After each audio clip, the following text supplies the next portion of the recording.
Bueno, entonces, ahora que estamos grabando nuevamente, decimos entonces que nuestro propósito de estudio, a los efectos que esto se ha incorporado a la grabación, es ver nuestro último tema de termodinámica, que es el estudio de las funciones termodinámicas normales de una reacción. Lo que normalmente se conoce con el nombre de termoquímica. Esto es el estudio del cambio de energía que se involucra o que se intercambia entre sistema y entorno en una reacción química, en un proceso químico. Y por lo tanto, toda reacción química tiene asociada un cambio en el contenido energético y puede ser caracterizada por un cambio en alguna variable termodinámica. Esto es, puede ser caracterizado por un cambio en la entalpía, un cambio en la entropía, un cambio en la función de Gibbs.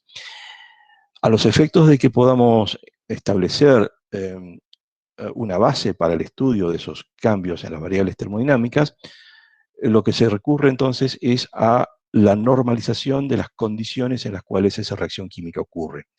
Si nosotros podemos retraer o llevar cualquier reacción química a una condición normalizada, podemos en consecuencia establecer una base común para hacer entonces una comparación entre los contenidos de los cambios energéticos de cualquier reacción química y aprovechar en consecuencia las consecuencias de que las funciones que nosotros estamos estudiando, la entalpía, la función de Gibbs y la entropía, son funciones de estado y que por lo tanto, al ser independientes de la trayectoria, siempre pueden llevarse, al menos en una forma hipotética, en una condición normal, y podemos en consecuencia referirnos a los cambios en condición normal como una base para el estudio en cualquier otra condición.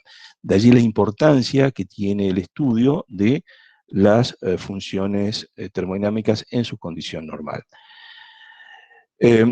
Nos estamos refiriendo entonces que esas funciones termodinámicas en su función normal son estudiadas por la termoquímica, en donde vamos a tener entonces una reacción química en la cual están involucrados cambios de entalpía, cambios de entropía, cambios en la función de Gibbs, en el proceso de la reacción química. Y en una reacción química entonces tenemos que establecer quiénes son los reactivos, quiénes son los productos, es decir, en qué consiste el cambio de la configuración de los elementos, cómo los elementos pueden reordenarse desde una estructura molecular que llamamos reactivo a una segunda estructura molecular que llamamos productos. Ese reordenamiento implica simplemente un cambio en los enlaces que ocurren entre los núcleos que integran las especies químicas, y ese reordenamiento en el tipo de enlace siempre supone una transferencia de electrones.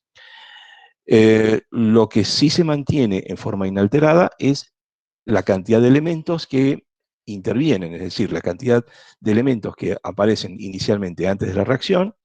Esto es, estos elementos involucrados en la formación de las moléculas reactivas tienen que ser exactamente la misma que la cantidad de elementos que aparecen al final de la reacción. Esto es, los elementos que están involucrados en la estructura de las moléculas de los productos. Esto se conoce entonces como balance elemental y nos dice entonces que la cantidad de carbono tiene que ser la misma tanto en reactivos de productos, la cantidad de hidrógeno y la cantidad de oxígeno asimismo también.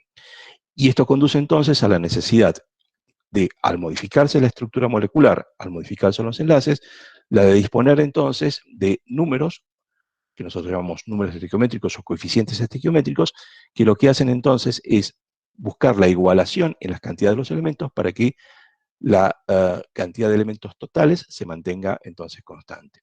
Y este es el proceso que hacemos entonces cuando igualamos una ecuación química.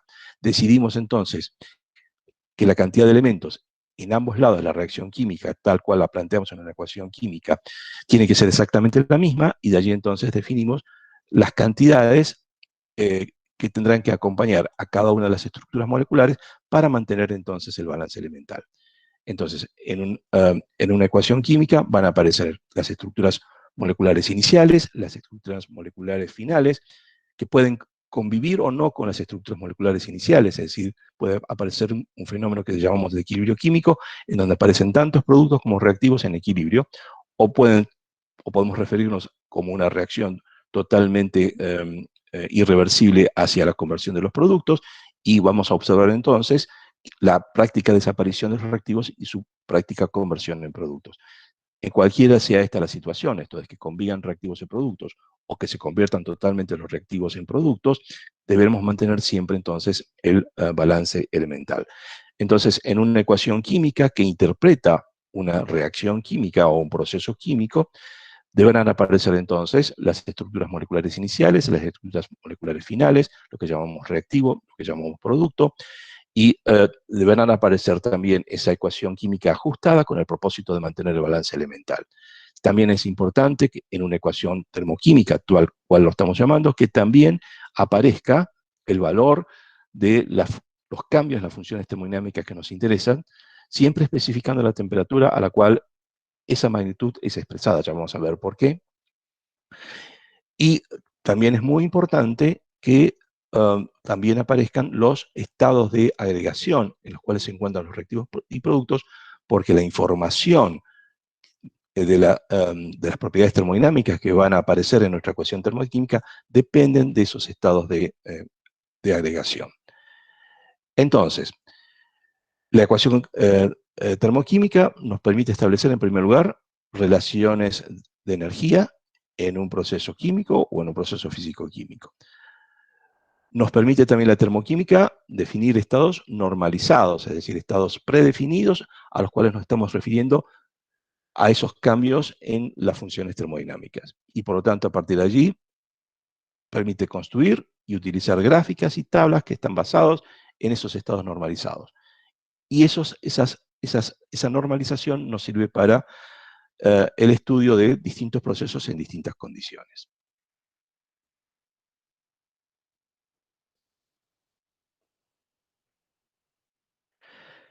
Entonces resulta importante definir qué entendemos por ese estado normalizado. Y vamos a entender por ese estado normalizado como aquel proceso, un estado no es un proceso. Vamos a entender un estado normalizado como la definición de una situación de las especies químicas que intervienen en la reacción, en la cual siempre consideramos que la presión está a un bar, que la temperatura puede ser cualquiera, y el estado normal para cualquier especie química que interviene en una reacción se define según sea sólida, líquida o gas.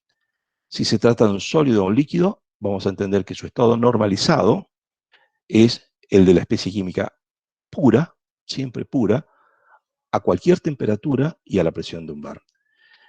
En cambio, si las especies químicas que intervienen en esta reacción están en el estado gaseoso, entendemos que se encuentra pura, pero que incorporamos a su vez la condición de que tenga un comportamiento ideal, lo cual eso es un estado ficticio.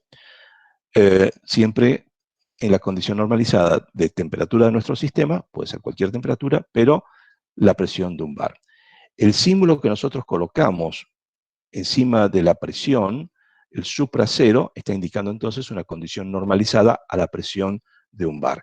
Y cualquier variable termodinámica que nosotros la notemos como delta H supracero, por ejemplo, delta S supracero o delta G supracero, está indicando entonces que este valor está referido a la condición normal. ¿Cuál es la condición normal? Repito, la presión de un bar, la temperatura del sistema, cualquiera sea esta, pero las especies químicas que están interviniendo en ese proceso físico-químico siempre se encuentran puras, siempre se encuentran separadas.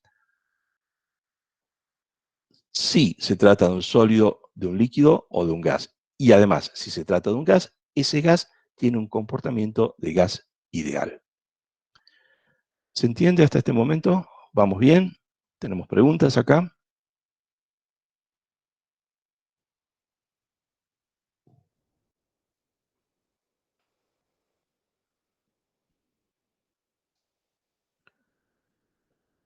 Vamos bien, Estefanía, gracias. Bueno, entonces, vamos a definir entonces funciones termodinámicas normales.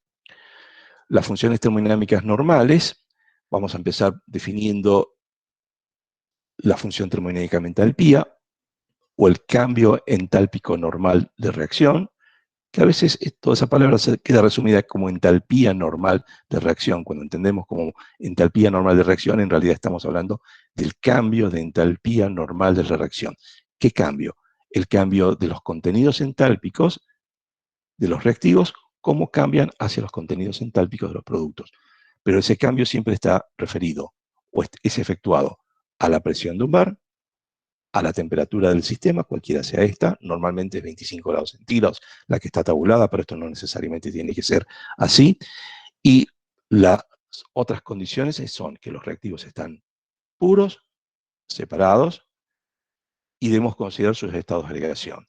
Si se trata de sólidos y líquidos, simplemente son puros. Si se trata de un gas, agregamos a la condición de pureza el hecho que tiene que tener un comportamiento de gas ideal. Esto es entonces un estado normalizado. Y la variación de entalpía, la entalpía normal de reacción, se define como la variación de entalpía. Vamos a leerlo porque esto, cada palabra nos define exactamente la situación.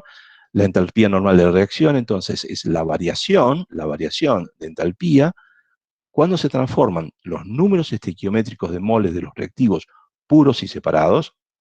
Cada uno de estos reactivos en sus estados normales, presión de un bar, la temperatura del sistema, puros, y si es un gas con un comportamiento de gas ideal, a la temperatura de nuestros sistemas, se transforman en los números estequiométricos de moles de los productos puros y separados, cada uno de ellos en sus estados normales a la temperatura T.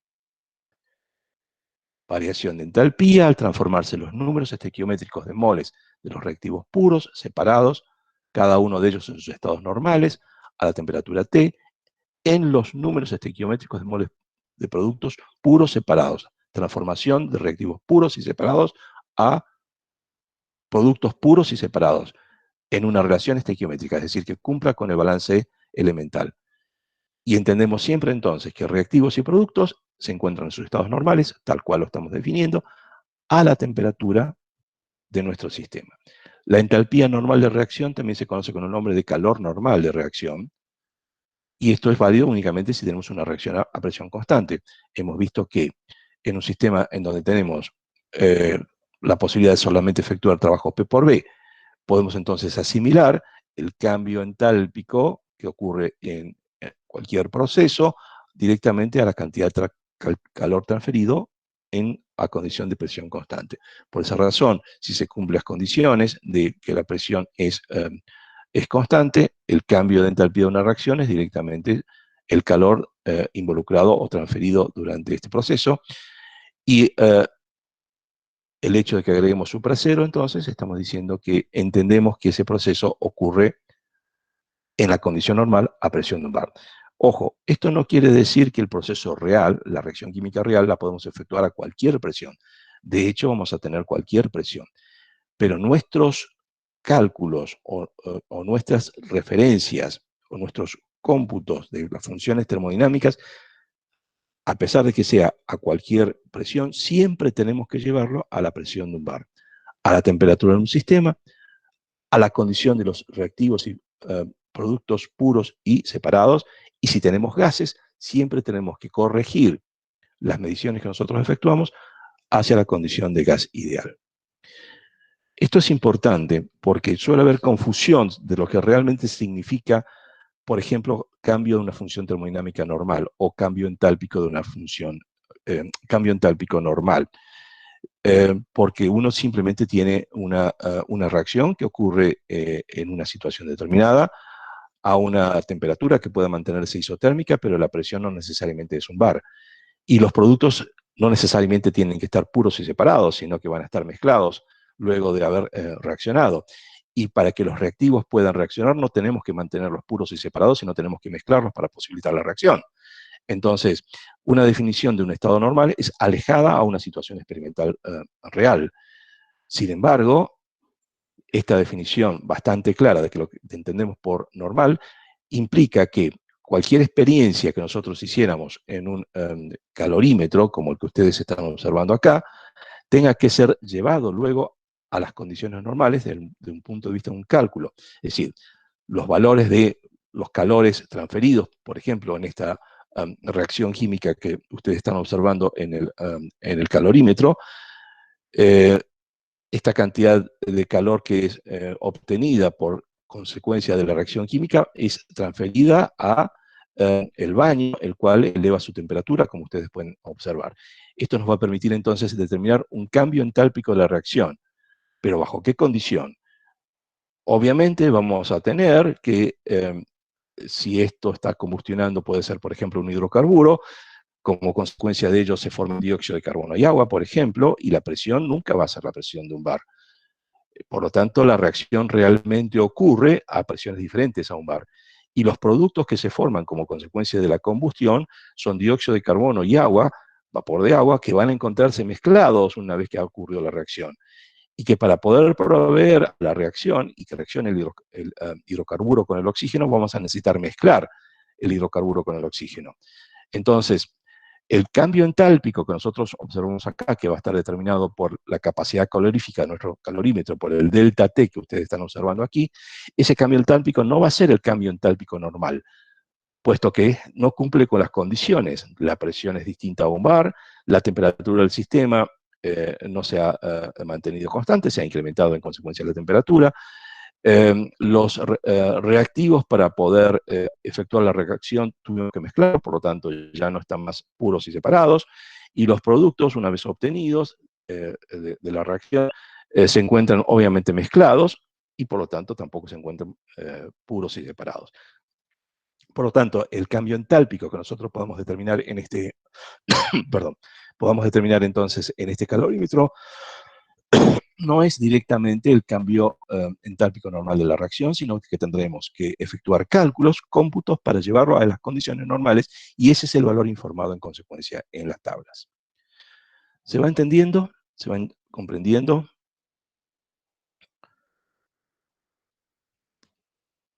¿Sobre esto? ¿Preguntas?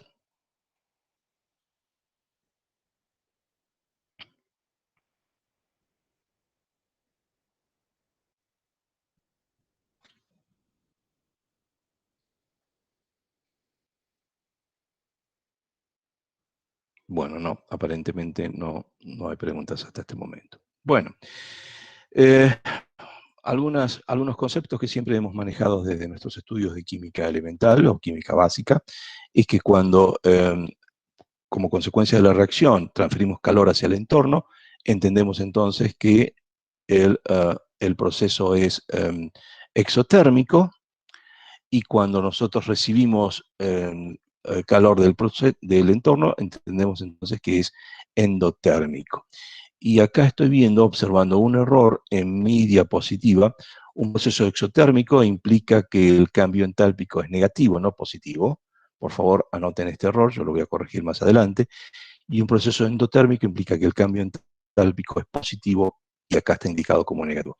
Así que voy a modificar mi diapositiva, pero quiero señalar en consecuencia este problema en la diapositiva para que no induzca a un error.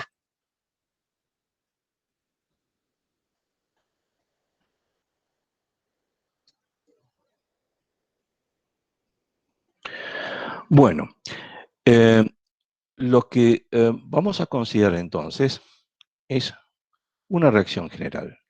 Simplemente tenemos reactivos que se llaman A mayúscula y B mayúscula, productos que se llaman C mayúscula y D mayúscula, y están afectados cada uno de ellos por coeficientes estequiométricos llamados A minúscula, B minúscula, C minúscula, D minúscula. Entonces, un estado inicial lo podemos asociarlos a los reactivos, y un estado final lo podemos asociar entonces a los productos. Y el cambio entálpico de la reacción en su condición normal la podemos entender entonces como la diferencia entre los contenidos entálpicos de del estado final menos el contenido entálpico o la entalpía del estado inicial. Y esa diferencia va a estar determinada entonces por las contribuciones de los contenidos entálpicos de los productos multiplicados por sus coeficientes estequiométricos.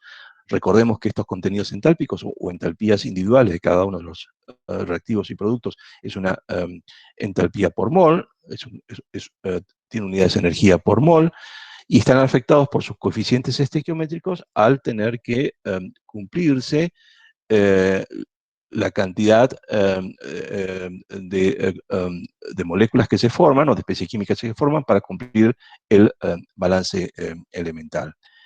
Y por lo tanto, entonces, esa diferencia entre reactivos y productos queda entonces por esta expresión que tenemos aquí. Esta expresión aquí escrita, generalizar en una forma un poco más algebraica.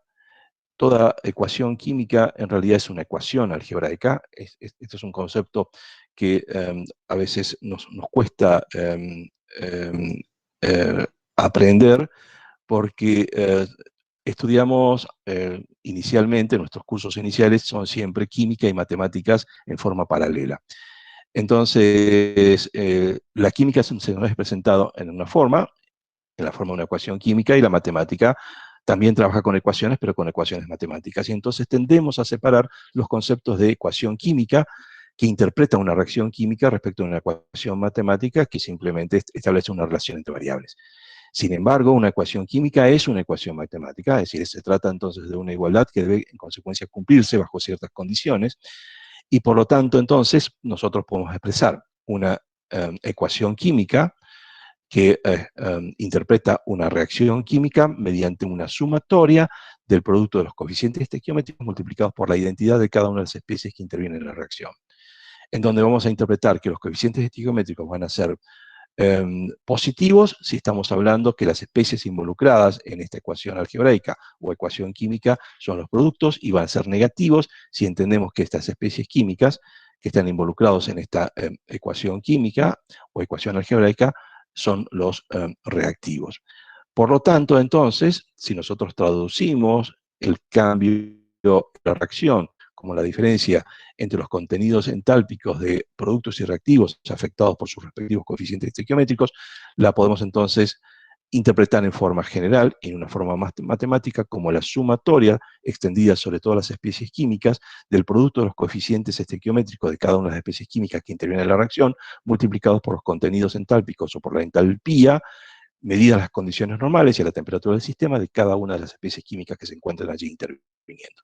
Toda esa frase larga que acabo de decir fue simplemente una consecuencia de la lectura de esta ecuación que tenemos acá. Y simplemente lo que tenemos que hacer es algo que tenemos que acostumbrarnos a asociar o a practicar, que es la lectura de las ecuaciones de esta forma. ¿Cómo leemos esta ecuación?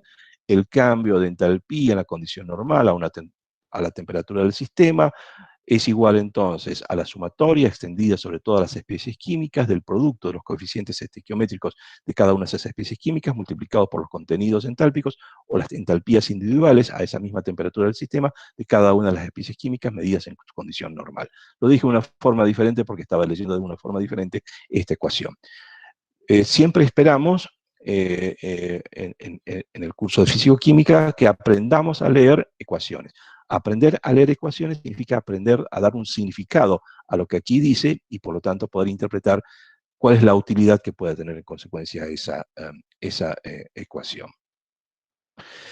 Acá estamos hablando de contenidos entálpicos o entalpías individuales de las especies químicas que intervienen en la reacción. Esos valores no se disponen, esos valores son valores teóricos, son valores conceptuales.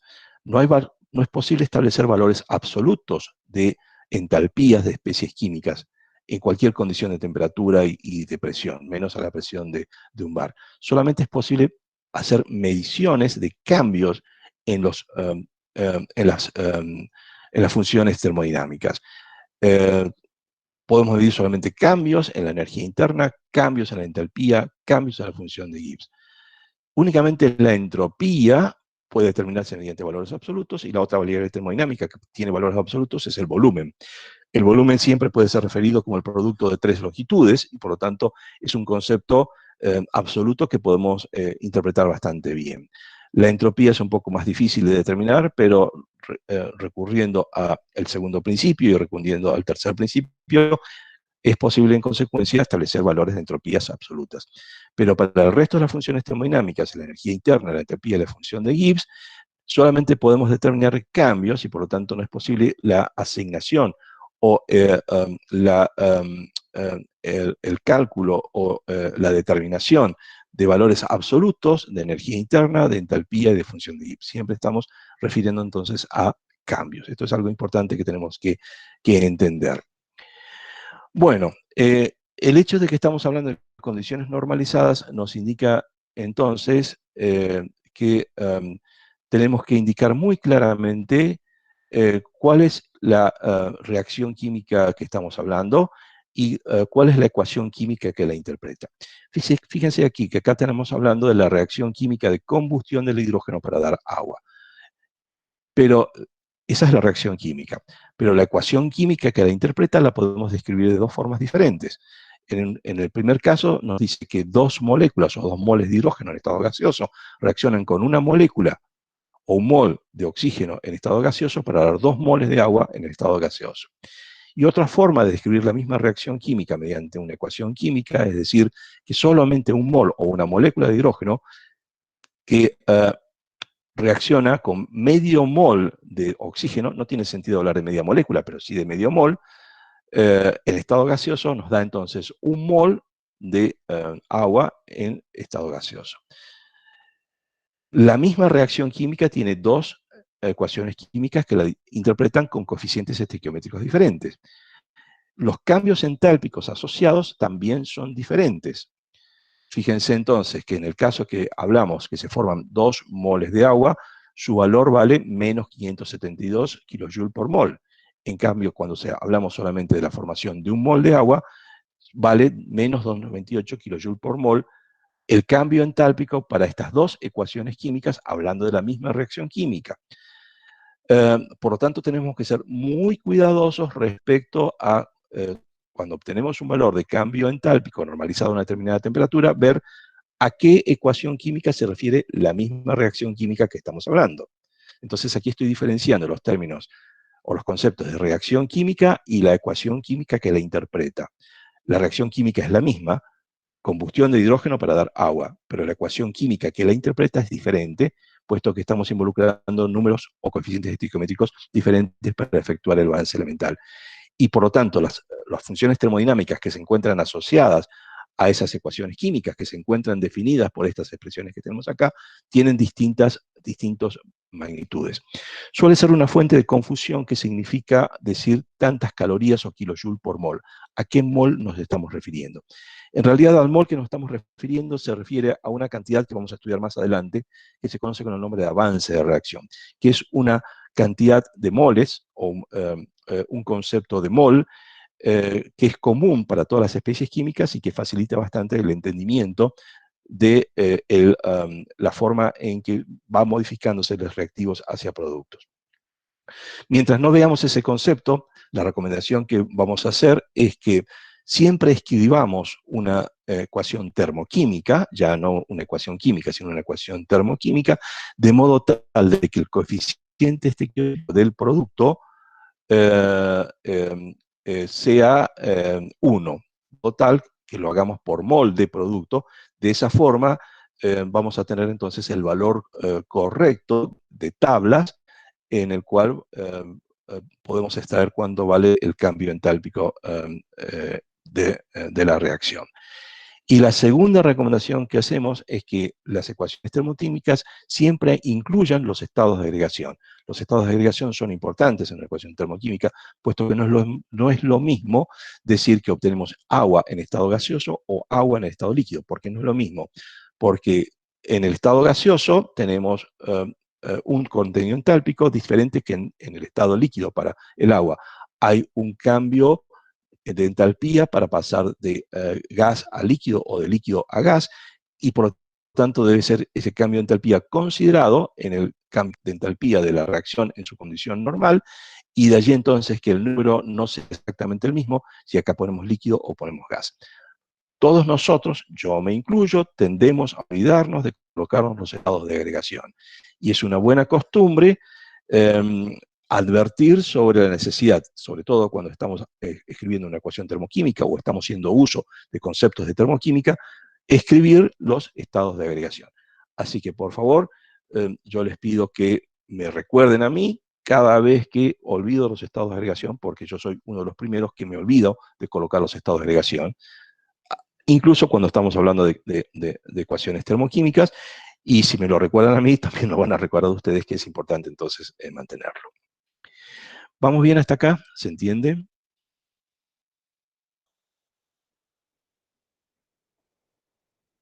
¿Preguntas?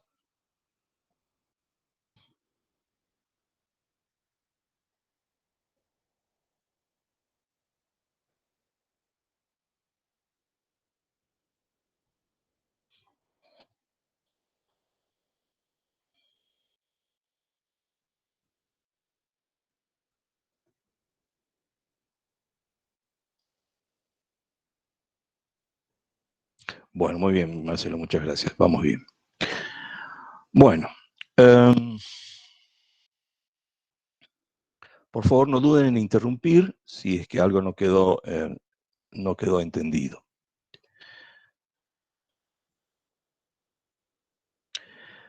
Bueno, para poder trabajar con, en este caso, cambios entálpicos de reacción a una dada temperatura en condiciones normalizadas a la presión de un bar, vamos a utilizar dos consecuencias del primer principio y el hecho de que la entalpía es una función de estado.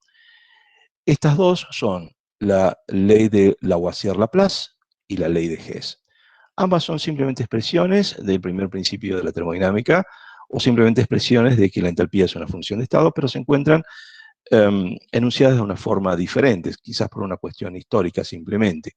Lavoisier-Laplace las enunciado en forma independiente allá a mediados del siglo XVIII, avanzado ya a la segunda mitad del siglo XVIII, y la ecuación de Hess fue enunciada durante los estudios de Hess en la Universidad de San Petersburgo, allá por 1820-1825. Sin embargo, ambas son expresiones de, como les decía, el primer principio. Lavoisier-Laplace dice que el cambio energético que acompaña una reacción química es de magnitud igual, pero de sentido opuesto al que va asociado a la reacción en el otro sentido. Es decir, si hacemos una reacción que vamos de reactivos a productos y observamos un cambio de energía, un cambio entálpico, y luego, nuevamente, cuidadosamente, hacemos el cambio de productos hacia reactivos, lo que vamos a observar que el cambio de energía o el cambio entálpico de reactivos a productos es exactamente igual en magnitud, pero de signo opuesto al cambio de entalpía o de energía de productos hacia reactivos. Y esto es una simple consecuencia del hecho de que la entalpía es una función de estado, de que la energía no se genera ni se destruye, sino que se mantiene, y si hacemos esto cuidadosamente en un sistema que se encuentra aislado, vamos a encontrar entonces que recuperamos nuestros mismos valores de entalpía si vamos de reactivos a productos y luego de productos a reactivos, con lo cual llegamos al mismo estado inicial en un proceso cíclico y por lo tanto el cambio de entalpía global tendrá que ser nulo. Por eso les decía que la ley de Lavoisier-Laplace, que fue enunciada empíricamente, es simplemente una consecuencia del hecho de que la entalpía es una función de estado. Más interesante es la ley de Hess, que nos establece que la cantidad de energía que se intercambia en forma de calor en un proceso químico es la misma, tanto si la reacción ocurre en una sola etapa, en una sola vez, o ocurre en varias etapas. La ley de Hess es sumamente utilizada para poder efectuar cálculos termoquímicos y fue planteada, como les decía, por este hombre Hess en sus estudios y en la consecución de su tesis en la Universidad de San Petersburgo, en Rusia. Tuve ocasión de poder visitar esta universidad y estas son fotos que obtuve en ese momento. Prácticamente todo el edificio está cruzado por enormes galerías en donde cada tanto en estos sectores se encuentra el busto de algunos de los científicos que estudiaron o que efectuaron sus investigaciones en la Universidad de Petersburgo. Entre ellos me encontré con Hess, me encontré con Markovnikov. ¿Recuerdan a Markovnikov? ¿Me pueden decir de dónde les suena Markovnikov? Lyapunov, el famoso químico también, se encuentra su busto aquí.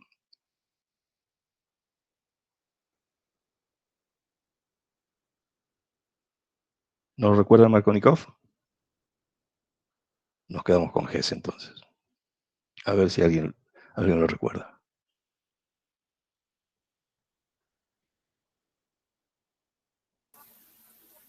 De orgánica, profe, puede ser. Correcto. Markovnikov lo que hizo fue establecer la orientación en una adición electrofílica a un doble enlace. Y dijo entonces que el reactivo nucleofílico va siempre al carbono más sustituido. Esa es la regla de Markovnikov. Bueno, los estudios de Markovnikov, junto con los estudios de Hess, los estudios... ¿Quién es el autor de la tabla periódica? ¿Lo recuerdan? O la forma que tiene la tabla periódica finalmente. ¿Quién la estableció?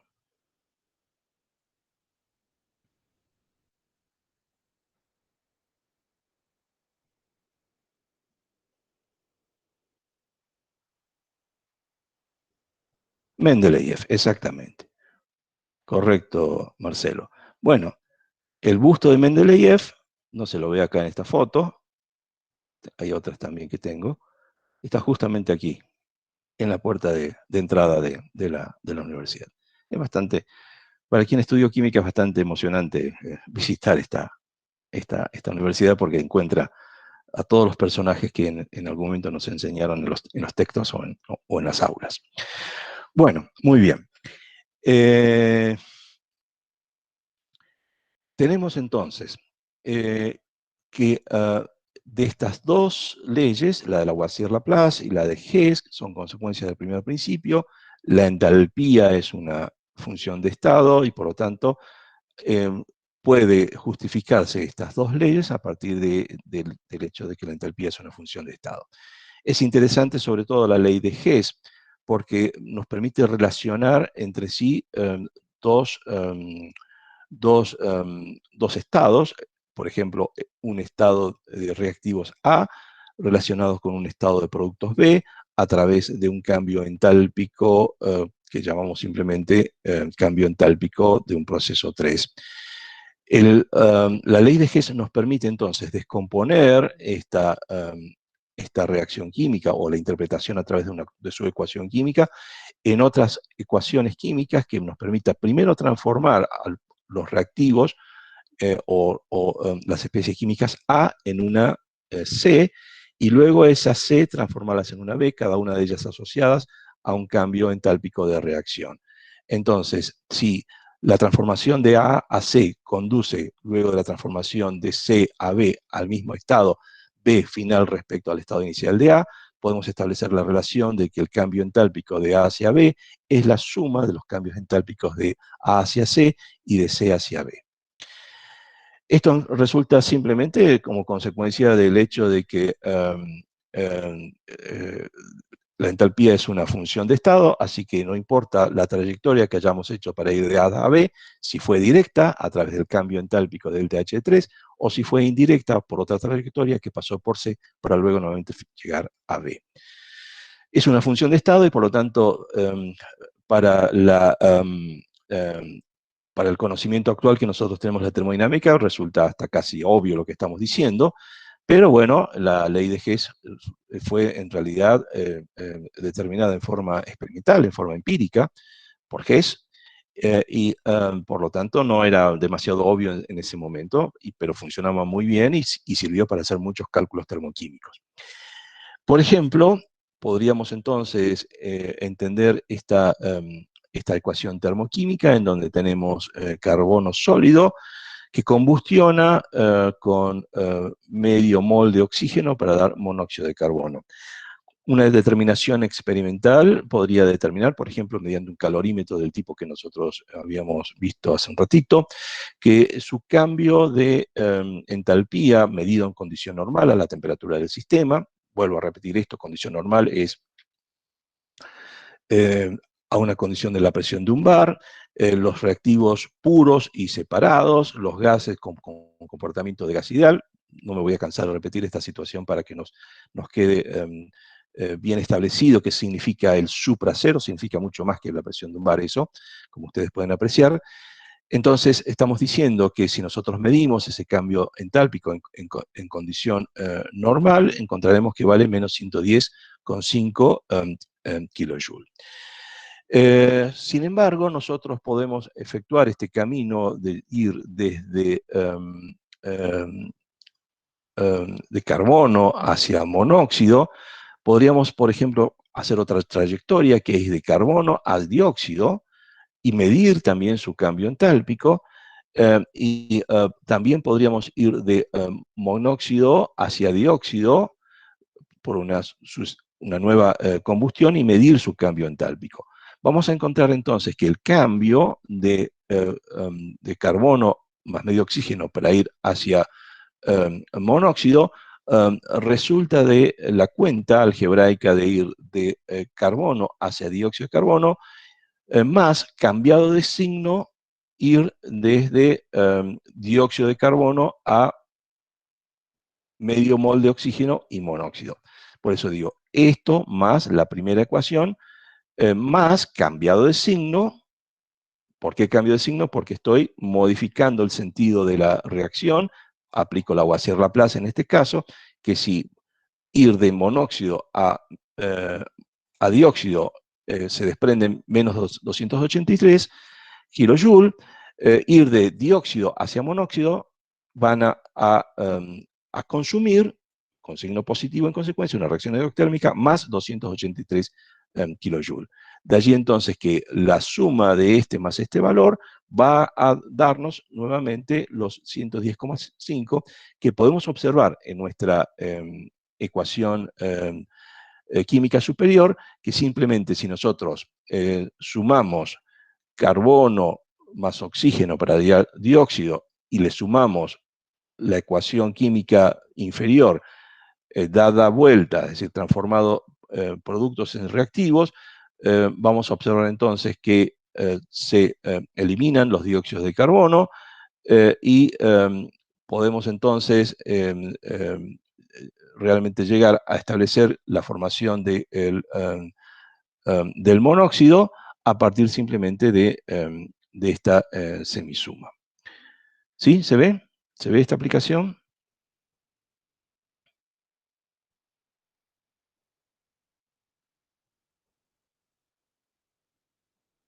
Bien, Marzuelo. Bueno, muy bien. ¿Alguna pregunta? Estefanía también dice que sí, que se ve. Bueno, muy bien. Bueno.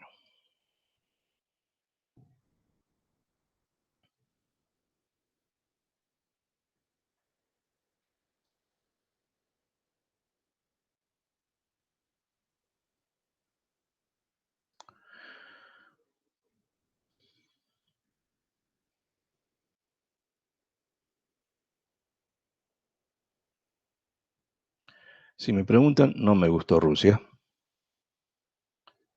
Es demasiada inhóspita, ¿no? No reciben bien los rusos a los extranjeros. Supongo que hay una desconfianza social, digamos, hacia todo lo que viene de afuera. Entonces, no fue en un congreso de termodinámica que estuve presente, pero no resultó muy agradable la visita. Bueno.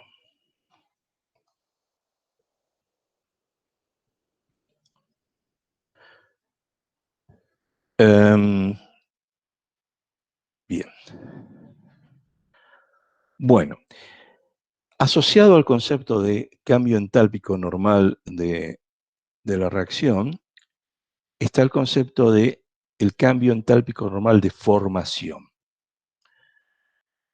Y el cambio entálpico normal de formación es el cambio entálpico de reacción, pero para un proceso muy especial, para un proceso muy específico. La formación de un mol de sustancia pura, separada en su estado normal, a la temperatura de nuestro sistema.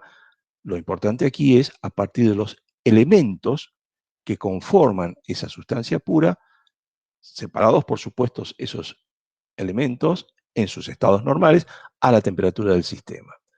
Esto es, los elementos deberán estar en sus estados normales, es decir, en sus estados de agregación que corresponden a su condición normal o a su condición de referencia.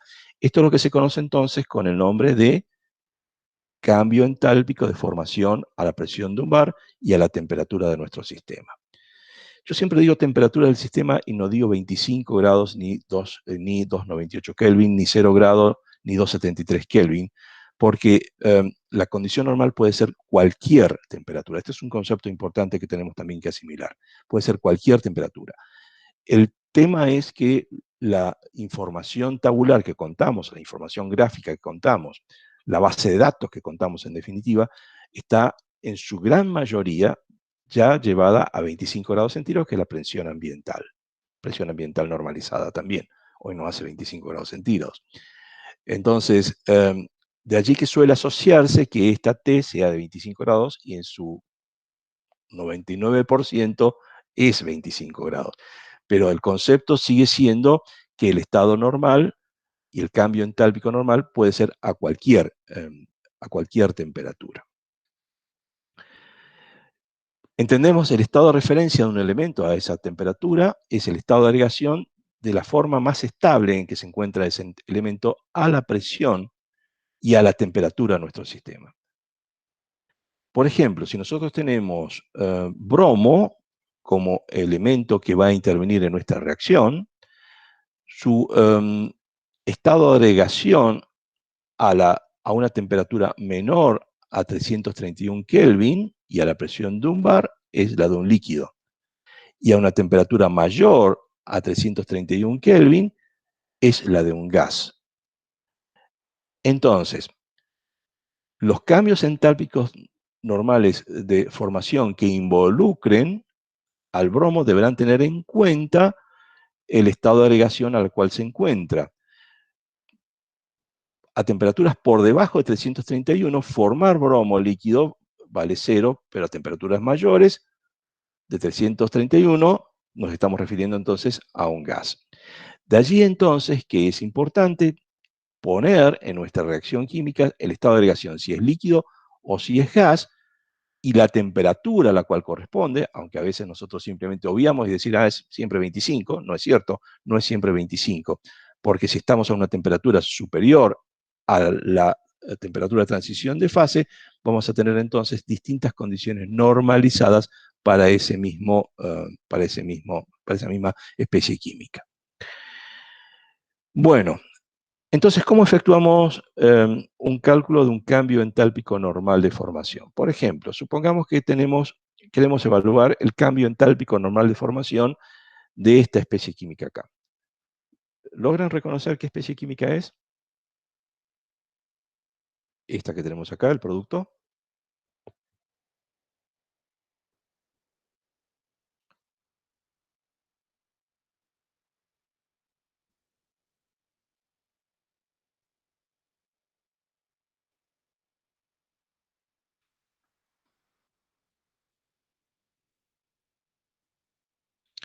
Hidrógeno, carbono, oxígeno.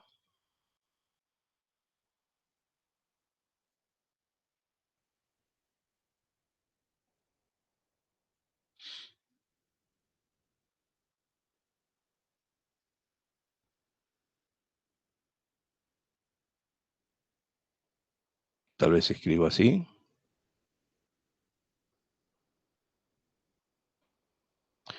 Bueno, para los que hicieron química orgánica, entonces les resultaría fácil.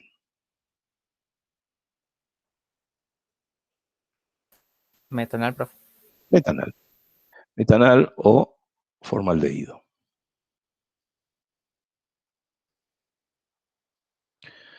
Bueno, formaldehído si se encuentra una solución acuosa, ¿no? Si no es, como bien lo dijo usted, metanal.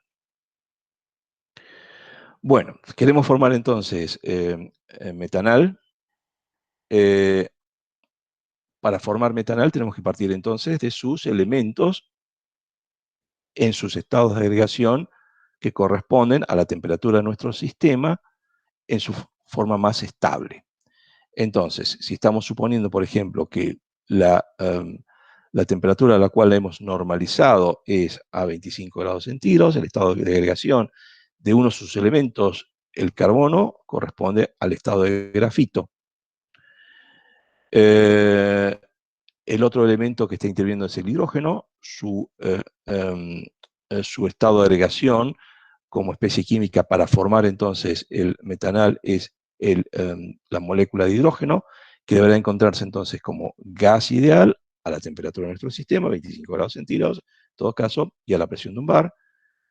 Y el otro elemento que está generando o que posibilita la formación del metanal es el oxígeno, que va a intervenir con un coeficiente estequiométrico de medio mol para poder cumplir el balance elemental o el balance estequiométrico, lo que es lo mismo, que también va a encontrarse entonces, por ser un gas, en las condiciones que tenemos establecidas en nuestra ecuación termoquímica, va a encontrarse entonces como gas ideal, esto es importante para los dos gases, como gas ideal, esta es la condición normalizada, a la temperatura de nuestro sistema y a la presión de un bar. Esto nos determina entonces la formación del metanal, que también por ser un gas, va a encontrarse como gas ideal en la condición normalizada, no en la condición real de la reacción, no estoy diciendo eso, sino en la condición normalizada va a encontrarse como un gas ideal a la temperatura de nuestro sistema y a la presión entonces de un bar. Por supuesto, entonces, esto puede ser medido experimentalmente o obtenido a partir de otra fuente de información, normalmente aplicando la ley de Hess, y esa determinación experimental tendrá que ser llevada entonces a las condiciones normalizadas para poder entonces referirnos como un cambio entálpico de formación de metanal a partir de sus elementos. Condición normalizada que va a implicar entonces tener la misma temperatura de nuestro sistema a la cual nos estamos refiriendo, la presión de un bar, los elementos, esos estados puros y separados en su forma más estable, el producto en sus estados puros y separados, y si tenemos entonces bajo esta condición, vamos a definir arbitrariamente, esto lo ha definido la IUPAC, en definitiva, que la entalpía normal de formación de los elementos, de cualquier elemento, cuando éste se encuentre en su estado de referencia o en su estado normal, a cualquier temperatura, es 0. Entonces, teniendo en cuenta que las entalpías normales de formación de cualquier elemento es igual a 0, esta ecuación nos da directamente entonces el cambio entálpico normal de formación, en este caso como ejemplo, del metanal. ¿Se va entendiendo?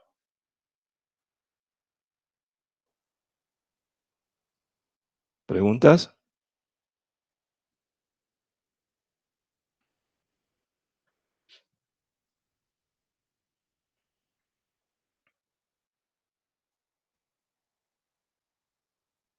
Bueno. Bueno, volvamos entonces a nuestra ecuación genérica.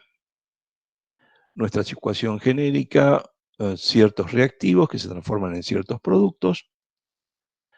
Podemos considerar entonces a los reactivos ubicados a la izquierda, esto es una convención, porque escribimos de izquierda a derecha, entonces los reactivos los ubicamos a la izquierda, los ubicamos en sus estados normales, a la temperatura de nuestro sistema, a la presión de un bar, puros y separados, si son gases, condición de gas ideal, esto es lo que significa sus estados normales, y convertimos esos reactivos en sus productos, que también, para poder entonces establecer una condición normal, tendrá que estar a la misma temperatura que los reactivos, a la presión de un bar, puros y separados si son gases con comportamiento de gas ideal.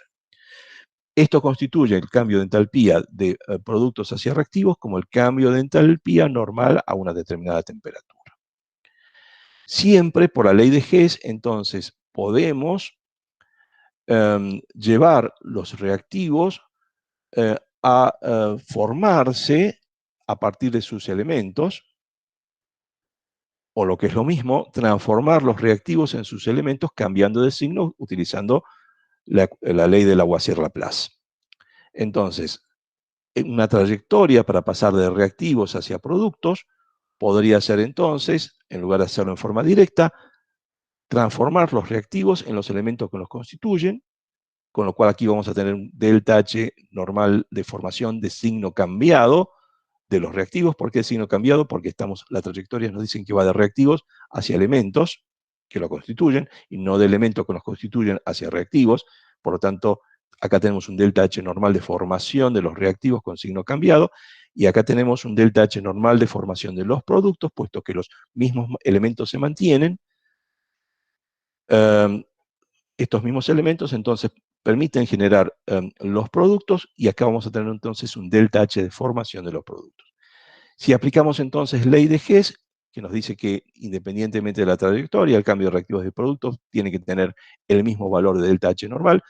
Para obtener este valor de cambio entálpico de reacción de reactivos a productos, simplemente podemos determinarlo por la suma o la suma algebraica del cambio de entalpía de formación de reactivos a elementos. Esto es, entonces tenemos que cambiar de signo, y de elementos hacia productos con el mismo signo que tenemos en consecuencia. Esto nos lleva entonces a poder afirmar que el cambio entálpico normal de cualquier reacción es la suma, afectada por sus respectivos coeficientes estequiométricos positivos o negativos, de los cambios entálpicos normales de formación. Para obtener este cambio entálpico de reacción, vamos por una trayectoria en donde le ponemos un signo negativo para pasar de reactivos a elementos, por eso es menos la entalpía de formación de los reactivos, y le ponemos un signo más para pasar de elementos hacia productos, por eso es más la entalpía de formación de los productos, y esta ecuación, en su forma más comúnmente presentada, dice entonces que el delta H normal de cualquier reacción a cualquier temperatura es el delta H normal de formación de los productos menos el delta H normal de formación de los reactivos. Esta forma de escribir es quizás más familiar para ustedes. Fue también más familiar para mí cuando en mis primeros estudios de química. Pero fíjense que bien puede ser traducido a una forma más general, que en realidad la forma general es un poco más útil, como la sumatoria de los coeficientes estequiométricos multiplicados por los delta H normales de formación de cada una de las especies que intervienen, donde ahí puede ser reactivos y productos, y por lo tanto le debemos dar el coeficiente estequiométrico correspondiente, negativo o positivo, con lo cual la ecuación directamente se transforma en esta que tenemos acá. Aquí están la sumatoria de todos los productos, acá están la sumatoria de todos los reactivos, y restamos. Acá simplemente cada uno de estos está afectado por su coeficiente estequiométrico, por supuesto. Aquí simplemente resumimos esta ecuación, estableciendo entonces coeficientes estequiométricos que serán positivos para los productos, afectando a sus delta H de formación respectivos, y negativos para sus reactivos, afectando a los delta H de formación de los reactivos. ¿Sí? ¿Se entiende? ¿Preguntas?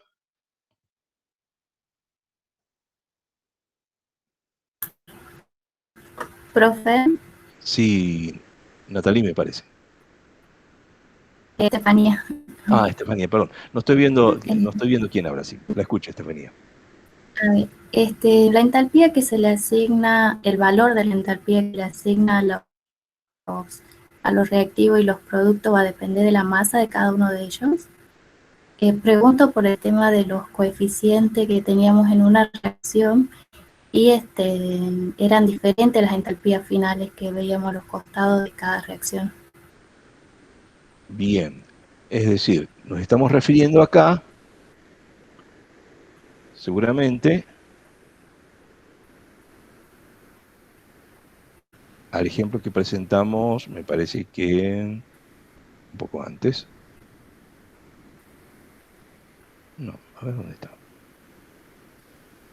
Ahí está, aquí. ¿Sí, Estefanía? ¿Nos estamos refiriendo Sí, profe. Sí. a esta situación? Sí, justamente. Bien. El cálculo que nos permita encontrar este valor deberá respetar los coeficientes estequiométricos que tenemos acá. Vamos a escribirlo. Decíamos que siempre nos conviene formar un molde de productos para evitarnos el problema de considerar qué entendemos por el mol que está afectando a los kilojoule. ¿Qué entendemos por kilojoule por cada mol? ¿Por cada mol de qué? En este momento vamos a decir que es por cada mol de producto formado. Entonces, nos conviene siempre tratar de efectuar el cálculo por cada mol de producto formado. Este es un mal ejemplo, puesto que estos son los elementos. Por lo tanto, este valor que tenemos acá es directamente el delta H normal de formación del agua en estado gaseoso. Y su valor vale 2,98. Menos 2,98 kilojoules por cada mol. Este valor que tenemos acá es el doble del delta H de formación del agua, porque se nos formaron 2 moles en formar de uno solo. Supongo que a eso se refiere cuando dijo usted masa. Sí, claro, profe. Por esa diferencia de valores que veía, preguntaba si claro, el valor de la entalpía estaba en función, Afectado. digamos, de la cantidad de los componentes afectados, Exactamente. claro. Más que por la masa, afectado por su coeficiente estequiométrico. Si el coeficiente estequiométrico es interpretado como cantidad de moles, acá hay una interpretación que tiene todo un origen. Si el coeficiente estequiométrico es interpretado por cantidad de moles, entonces sí podemos decir que está afectado por la cantidad de materia que podemos asimilar al concepto que usted está planteando, a la cantidad de masa. De hecho, lo que debemos tratar de hacer es que el coeficiente estequiométrico del producto sea unitario, para que en su interpretación de cantidad de moles formados, esta cantidad de moles formados siempre sea 1 y podamos referirnos entonces por mol de producto. Luego, cuando estudiemos avance, vamos a ver que referirnos a por mol de producto nos va a llevar a que es exactamente definirlo por unidad de avance que por mol de producto. De allí la recomendación que hacemos ahora de que sea siempre referido por mol de producto. Entonces, esta cantidad 2,98 es diferente de esta cantidad porque la cantidad masa, lo voy a decir ahora entre comillas, la cantidad de masa o cantidad de materia, más concretamente dicho, es diferente. Acá se forma una cantidad de materia que vale 1, un mol, acá se forma una cantidad de materia que vale 2 veces la cantidad anterior. Y por lo tanto, estas cantidades son distintas. El valor que vamos a determinar por los delta H de formación, a través de tablas o de información que tengamos, va a estar referido por mol de producto, y por lo tanto el número que vamos a determinar es este. Si tenemos necesidad de multiplicar por coeficientes estequiométricos diferentes de 1 al producto, simplemente, por ejemplo, para relacionarlo a una LDGs, obligadamente tenemos que multiplicar nuestro dato por 2 para poder entonces efectuar los cálculos algebraicos que necesitamos. ¿Me explico? ¿Respondo su pregunta? Sí, profe. Sí, sí, perfecto. Bueno, muy bien. Profe, Sí, eh, por favor. Jairo, esta, no, Jairo, no, no, Nahuel, Marcelo, sí, sí. Nahuel. Bien, bien, lo escucho. O sea que usted está diciendo que debería multiplicar por 2 ese menos 298. Cuando, Em, si voy a introducir mi ecuación en un cálculo mayor en el que está involucrado la IDGs, en donde necesito que me aparezca esa especie química afectada por un coeficiente estequiométrico diferente o por una cantidad de moles diferentes, entonces también debo multiplicar mi cambio entálpico por el mismo coeficiente estequiométrico, por la misma cantidad de moles que necesito para mi cálculo algebraico. Eso fue lo que dije. porque yo había multiplicado o sea, menos 298 lo multipliqué por 2 Mm. y me daba menos 596, por eso. Ah, qué grande. Bueno, quiere decir que yo multipliqué mal. Es por 2. Es menos Ah, 596. Entonces. Sí, sí, ok, sí. ok. Muchas gracias por la aclaración. Ya tengo 2 cosas para aclarar. El endotérmico exotérmico de los signos y ahora este. Bueno, gracias, profe. Gracias a usted.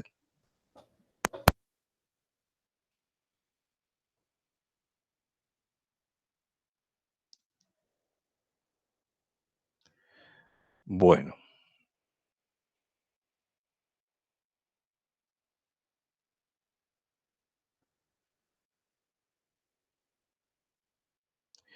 Bueno, acá tenemos un ejemplo de un cálculo de cambio entálpico de reacción. En este caso tenemos la reacción entre quiénes.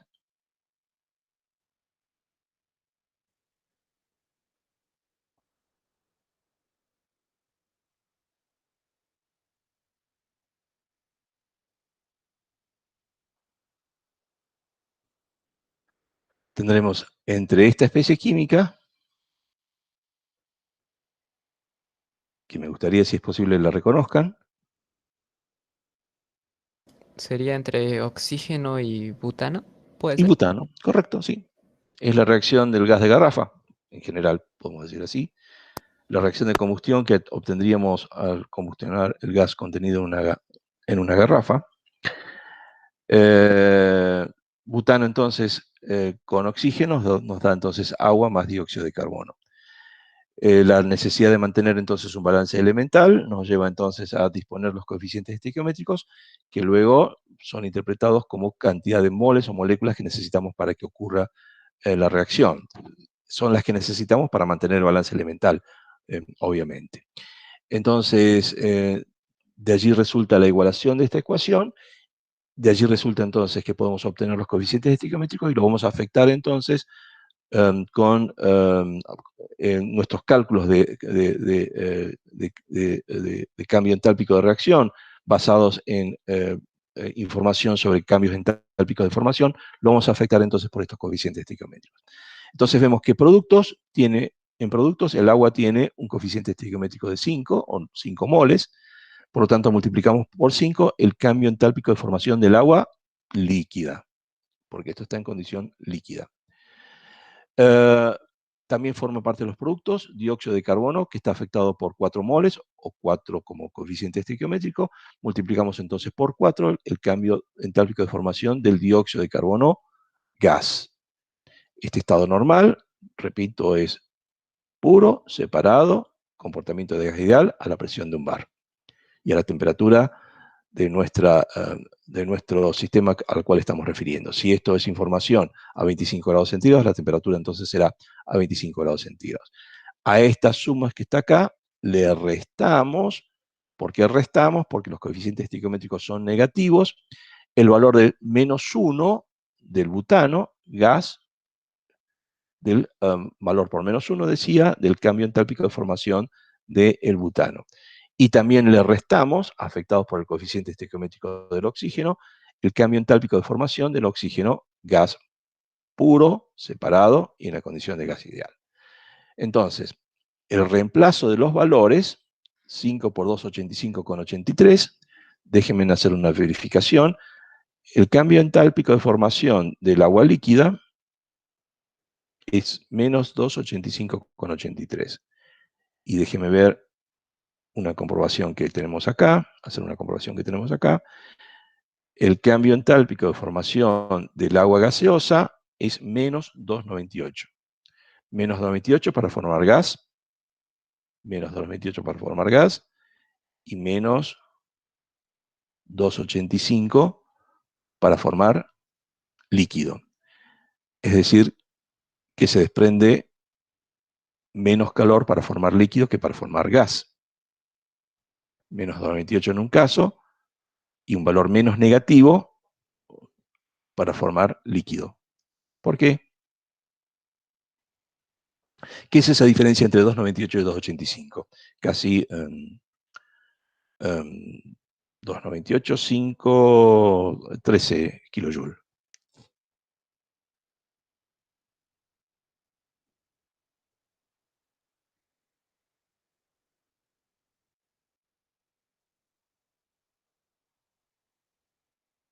Esa diferencia se debe al calor latente o el calor de transición de fase de líquido hacia gas. De ahí que tenemos entonces valores diferentes. Bueno, si uno entonces hace la cuenta, va a encontrar entonces que el cambio entálpico de la reacción es 2878 con signo negativo. Esto significa que entonces que la reacción es exotérmica. y nos dará entonces esta cantidad de kilojoule por cada mol de reacción que nosotros tengamos aquí. ¿Se entiende cómo se hace el cálculo?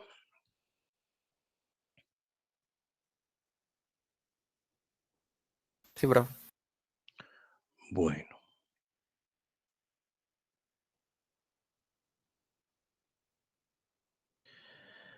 Bueno, y esta es simplemente una comparación entre el cambio entálpico normal de reacción respecto al cambio de energía interna normal de reacción a una dada temperatura.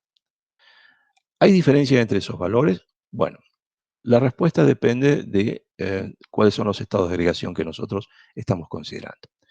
Fíjense ustedes que nosotros podemos escribir que el cambio entálpico normal de la reacción es el cambio entálpico, es el cambio de energía interna normal de reacción, si la presión es constante, igual a la presión de un bar, multiplicado por el cambio en el volumen medido a presión normal y a la temperatura de reacción que nosotros tengamos. Esto simplemente proviene, esta ecuación, del hecho de entender que la definición de entalpía es energía interna más presión por volumen. Por lo tanto, el cambio de entalpía de cualquier proceso, incluso el proceso de una reacción química en la condición normal, y esto entonces lo vamos a anotar así, va a ser entonces igual al delta de U en la misma condición de proceso, a la temperatura de nuestra reacción, más el delta de P por B, que va a ser entonces igual al delta de U más P por delta B más B por delta P. Dado que el proceso ocurre a una única presión, la presión de un bar, entonces este término es nulo y queda entonces la expresión que ustedes están observando aquí. A su vez, entonces, podemos establecer que el cambio entálpico normal de una reacción es la sumatoria de los coeficientes estequiométricos multiplicados por las entalpías individuales, que no pueden determinarse, pero sí pueden definirse, las entalpías individuales de cada una de las especies químicas en su condición normal a la temperatura a la temperatura del sistema que nosotros estamos considerando. Esta ecuación entonces la hemos utilizado para la definición del cambio entálpico normal de reacción. Una ecuación muy similar, de hecho prácticamente idéntica, la podemos utilizar para definir el cambio de energía interna normal de reacción, es igual a la sumatoria extendida sobre todas las especies químicas del producto de los coeficientes estequiométricos de cada una de esas especies químicas, reactivos y productos, multiplicados por los contenidos de energía interna o los valores de energía internas individuales de cada una de las especies químicas. Al igual que la entalpía, los contenidos de energía interna individuales no pueden ser determinados experimentalmente, pero sí tienen una existencia conceptual. Lo podemos concebir como una variable termodinámica asociada o una propiedad termodinámica asociada a una especie química en su estado puro y separado. Entonces, una ecuación idéntica al cambio entálpico normal de reacción puede ser también escrita para el cambio de energía interna normal de reacción.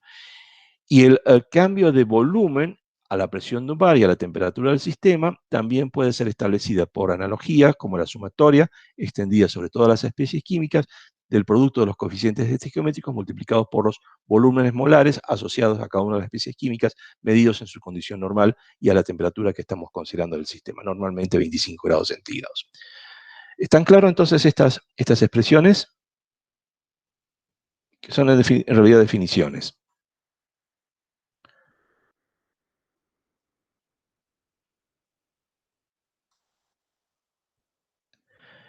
Si nosotros tenemos, voy a ver si tengo chat. Sí, me dice Estefanía recién. Bueno, muy bien.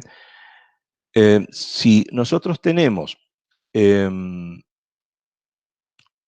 una reacción que va a ocurrir en fase gaseosa para todas las especies químicas que en ella intervienen, esto es reactivos y productos, Entonces nosotros podemos describir por esta ecuación que tenemos acá que el cambio en el volumen de nuestro sistema reaccionante va a estar determinado por coeficiente estequiométrico multiplicado por el volumen molar de cada una de las especies que integran esta ecuación.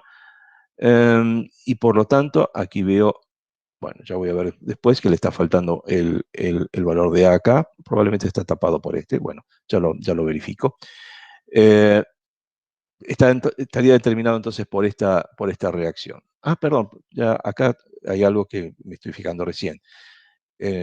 Solamente son gases B, C y D, y por lo tanto no intervienen en el cambio de volumen. Ahora está claro por qué no está apareciendo el valor de A. No interviene en el cambio de volumen, o el cambio de volumen es despreciable para el componente A, que está en estado sólido. Al intervenir solamente B, C y D, el cambio de volumen de gases, que sí puede ser considerable por ser gases, los gases ocupan un considerable volumen a una determinada presión, va a estar determinado entonces por este producto de coeficiente estequiométrico por volumen molar de productos, menos coeficiente estequiométrico por volumen molar reactivo. Repito, A es un sólido y por lo tanto no aparece entonces en esta ecuación. De allí entonces que si nosotros referimos que por su definición de condición normal, los volúmenes molares pueden estar relacionados con la presión normalizada por esta expresión que tenemos acá, para un mol, RT sobre la presión normal, entonces podemos describir que el cambio en el volumen va a estar determinado por la sumatoria de los coeficientes estequiométricos con sus respectivos signos multiplicados por RT dividido por la presión normal. La sumatoria de los coeficientes estequiométricos es la sumatoria de los números de moles intervinientes en la reacción. Y por lo tanto vamos a tener que número de moles de C más número de moles de D menos número de moles de B es el cambio en el número de moles que ha ocurrido durante la reacción. De allí entonces que el cambio en el volumen normal de la reacción a cualquier temperatura puede estar entonces determinada por el delta o el cambio en el número de moles multiplicado por esta cantidad fija, RT, donde T es la temperatura que nosotros estamos considerando, normalmente 298, de acuerdo a nuestra información tabular. Si nosotros reemplazamos entonces el delta B normal en nuestra expresión que tenemos acá, la variación de volumen de nuestra reacción química, lo reemplazamos por esta expresión, resulta entonces esta expresión que tenemos aquí. Ahora bien, estamos refiriéndonos que el cambio en el volumen, y por lo tanto el cambio en el número de moles, es importante solamente para gases. Por lo tanto, esta expresión sería válida únicamente para gases. Si nuestra reacción interviene en gases, entonces el cambio entálpico difiere del cambio de energía interna simplemente por el valor en el cambio en el número de moles de los gases intervinientes. Si no intervienen gases en nuestra reacción, entonces el cambio entálpico coincide con el cambio de energía interna de nuestra reacción. Entonces, a la pregunta, ¿es lo mismo hablar de cambio de entalpía de una reacción que cambio de energía interna de una reacción? La respuesta es depende. Si están involucrados en nuestra reacción química gases, no es lo mismo. Hay un término de variación del número de moles en gases que debe ser considerado cuando aparecen gases en nuestro sistema. Y si no aparecen gases en nuestro sistema, es prácticamente lo mismo hablar de cambio de entalpía que de cambio en la energía interna de nuestra reacción medido en condiciones normales. ¿Sí? ¿Se va entendiendo? Profe, ¿y si A fuera, en vez de ser sólido, fuera líquido, tampoco importaría? Tampoco importaría. Muy buena la pregunta. Tampoco importaría porque también se trata de un estado condensado en donde el cambio del volumen molar de un líquido, si bien puede ser un poquito mayor que el de un sólido, no es tan diferente. Son tanto sólido como líquido bastante incompresibles, de modo que sus cambios son bastante pequeños. De allí entonces que un líquido tampoco interesaría. Sí interesa gases, porque ahí sí los cambios son importantes. Allí sí los volúmenes son importantes y por lo tanto los cambios son importantes. Ajá, o sea que la ecuación que está en ese cuadro es válida para gases solamente. Solamente para gases. Esta que tenemos acá es solamente válido para gases. Ok, gracias, profe. Ok.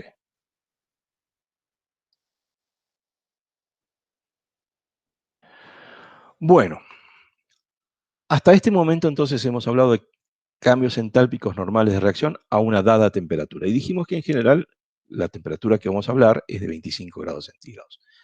¿Qué pasa si realmente nos interesa establecer el cambio entálpico normal a una temperatura diferente a 25 grados centígrados? La que nosotros contamos en tablas y gráficos son a 25 grados centígrados, pero nos puede interesar evaluar cuánto vale el cambio entálpico normal a otra temperatura diferente. Y por lo tanto tenemos que estar en condiciones de poder evaluar cuánto vale el cambio entálpico normal a cualquier temperatura, no solamente la que nos da la tabla. ¿Cómo podemos proceder a esto? Bueno, simplemente tenemos que verificar o ver esta deducción en la cual tenemos que la definición que estamos empleando es que el cambio entálpico normal de cualquier reacción a cualquier temperatura es la sumatoria extendida sobre todas las especies químicas del producto de los coeficientes estequiométricos multiplicados por los entalpías individuales de cada una de las especies químicas que intervienen en la reacción medidos en sus condiciones normales. Muy bien, esta es la ecuación base que estamos nosotros utilizando. Si nosotros queremos establecer cómo cambia esto con respecto a la temperatura, tendremos que derivarlo con respecto a la temperatura. Al derivarlo con respecto a la temperatura, derivamos toda esta sumatoria. La derivada de una sumatoria es la sumatoria de las derivadas. Al ser los coeficientes estequiométricos constantes, quedan fuera entonces la derivación, y esta expresión queda simplemente como la diferencial de la entalpía de cada una de las especies químicas puras y separadas respecto a la temperatura. Pero esto es simplemente la capacidad calorífica, como hemos visto, de cualquier especie química. Capacidad calorífica en este caso está determinada en su condición normal también. Esto es presión de un bar a la temperatura del sistema que estamos considerando, los componentes puros y separados. A esta expresión sumatoria de los coeficientes estequiométricos multiplicados por sus capacidades caloríficas lo llamamos simplemente cambio en las capacidades caloríficas. Es una definición muy similar a la definición que estuvimos empleando hasta ahora, por ejemplo, que el delta B0 es la sumatoria de los nu sub i por los b sub i normales. Bueno, el delta Cp es la sumatoria de los nu sub i por los Cp en sus condiciones normales. O sea, estamos adoptando las mismas definiciones generales que estamos teniendo hasta ahora. Bueno, muy bien. Entonces, podemos decir, a partir de esta expresión, que si la diferencial de H en sus condiciones normales respecto a la temperatura es el delta Cp, la diferencial de H va a ser igual entonces a delta Cp por dt, simplemente pasando dt a este miembro. Y entonces podemos integrar esta ecuación diferencial, en la cual entonces el cambio de la entalpía entre dos condiciones, que son dos temperaturas diferentes, puesto que estamos haciéndolo con respecto a la temperatura, a una temperatura 1 y a la otra temperatura 2, va a estar determinada entonces por la integral entre la temperatura 1 y una temperatura 2 del delta Cp diferencial de T. Esto es fácil de resolver. El miembro izquierdo va a ser simplemente la diferencia entre el delta H normal en la condición de temperatura 2 menos el delta H en la condición 1. Ese menos lo pasamos al otro miembro, nos queda entonces como más, y a eso le sumamos entonces la integral que acabamos entonces de escribir acá. En donde esta expresión, en su forma más general, es conocido con el nombre de la ecuación de Kirchhoff. La ecuación de Kirchhoff, o de Kirchhoff, como quieran pronunciarlo, entonces nos relaciona el contenido entálpico, mejor dicho, el cambio entálpico de una reacción a cualquier temperatura, conocido el cambio entálpico normal a otra temperatura, normalmente esta es a 25 grados centígrados. Debemos sumar, para poder conocer a una temperatura diferente a 25 grados centígrados, la integral entre 25 grados centígrados y la temperatura que deseamos conocer, los cambios en las capacidades caloríficas en las condiciones normales multiplicados por la diferencial de T. Esto, que es una ecuación aparentemente muy sencilla de deducir, involucra entonces que el delta Cp normalmente es una función de la temperatura, y por lo tanto no podemos sacarlo fuera de la integral, salvo que consideramos que las capacidades caloríficas individuales de cada una de las especies químicas que intervienen en la reacción es constante con la temperatura. Esta suele ser siempre una suposición un tanto arriesgada, pero podemos tomarla. Y de allí entonces, si consideramos que cada una de estas individuales es constante, entonces esta entonces es constante, puede salir fuera de la integral, y nos queda entonces esta expresión un poco más fácil de manejar, que es el cambio de entalpía a cualquier condición de temperatura, pero siempre en la condición normal, esto es a la presión de un bar, componentes, especies químicas que intervienen en la reacción puras y separadas, es igual entonces al cambio de entalpía también en las condiciones normales, a una temperatura conocida, diferente a la temperatura T2, por supuesto, a la cual se suma el cambio de las capacidades caloríficas por la diferencia de temperatura entre esos dos estados, donde el cambio en la capacidad calorífica es simplemente la sumatoria de los coeficientes estequiométricos multiplicados por las capacidades caloríficas de cada una de las especies químicas, los coeficientes estequiométricos considerados positivos si se trata de productos, o bien negativos si se trata entonces de reactivos. Siento que hablo muy rápido. ¿Me pueden seguir con esta rapidez?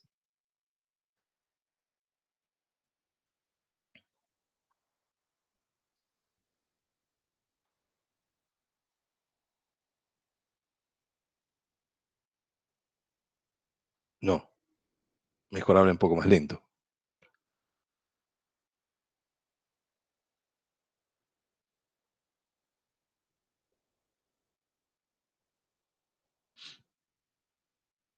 Bueno, voy a tratar de hablar más lento, interpretando de que hablo muy rápido y hay silencio total al respecto. Bueno, les decía entonces que esta es la ecuación de Kirchhoff en su forma más general. Normalmente no podemos considerar el cambio en las capacidades caloríficas medidas en sus condiciones normales como constante, porque tenemos una dependencia de cada una de las especies químicas individuales que intervienen en este cambio con respecto a la temperatura, dependencia que normalmente puede ser identificada por esta ecuación que tenemos aquí. Entonces, para poder utilizar esta ecuación de Kirchhoff, no podemos sacar por esta dependencia fuera de la integral al delta Cp, y debemos entonces utilizarla dentro de la integral, tomando en cuenta entonces esta dependencia. Para poder entonces hacerlo, tenemos que introducir el delta Cp como la sumatoria de los coeficientes estequiométricos multiplicados por cada una de las capacidades caloríficas, y por lo tanto, expresada según esta relación que tenemos acá. No vamos a hacer la deducción, simplemente vamos a ir siguiéndola. Esta es la ecuación de Kirchhoff escrito en su forma original.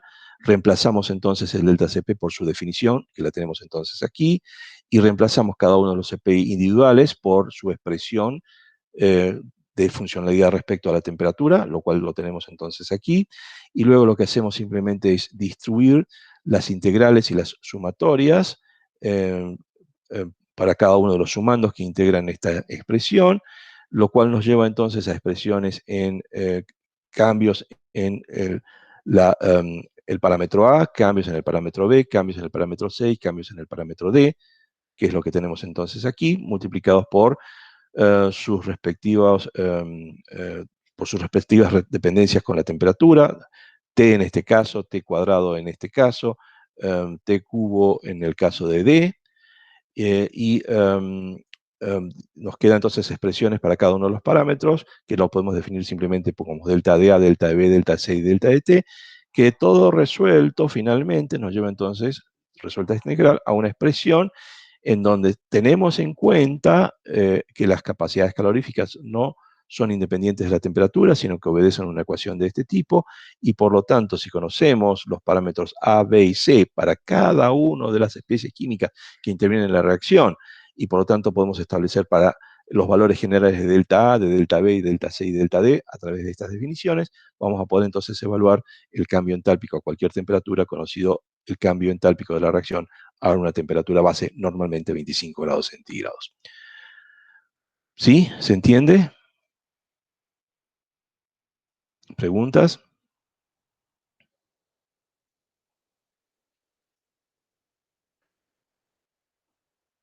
Esto es simplemente matemáticas, es decir, ¿qué nos queremos quedar con esto? Simplemente que si Cp podemos considerar constante para cada una de las especies químicas, el delta Cp en forma general sí es constante, y podemos aplicar esta ecuación mucho más sencilla, en donde por supuesto tenemos que tener en cuenta que no habrá cambio de fase, porque si hay cambio de fase tenemos que también tener en cuenta el cambio entálpico de transición de fase, de ahí que tenemos que sumar un término más acá por el cambio entálpico de transición de fase, pero si no hay cambio de fase, la ecuación de Kirchhoff es una ecuación bastante sencilla de emplear, teniendo en cuenta la definición de delta Cp. Sin embargo, si no podemos tenerlo en cuenta, en definitiva, entonces esta deducción nos ha llevado, la deducción que acabamos de presentar, nos ha llevado entonces a que la ecuación que tendríamos que utilizar entonces es esta, en donde resulta conocido para cada una de las especies químicas que intervienen en la reacción los valores de los parámetros A, B y C, que son los que determinan la forma de la relación funcional entre Cp y T para cada una de las especies químicas.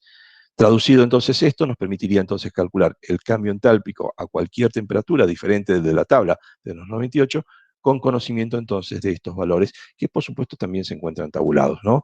Entonces, una aplicación más estricta, más rigurosa de la ecuación de Kirchhoff nos llevan a esta expresión en lugar de la expresión más sencilla, que es la anterior que recién estuvimos viendo, que es esta que tenemos acá. Bueno, muy bien.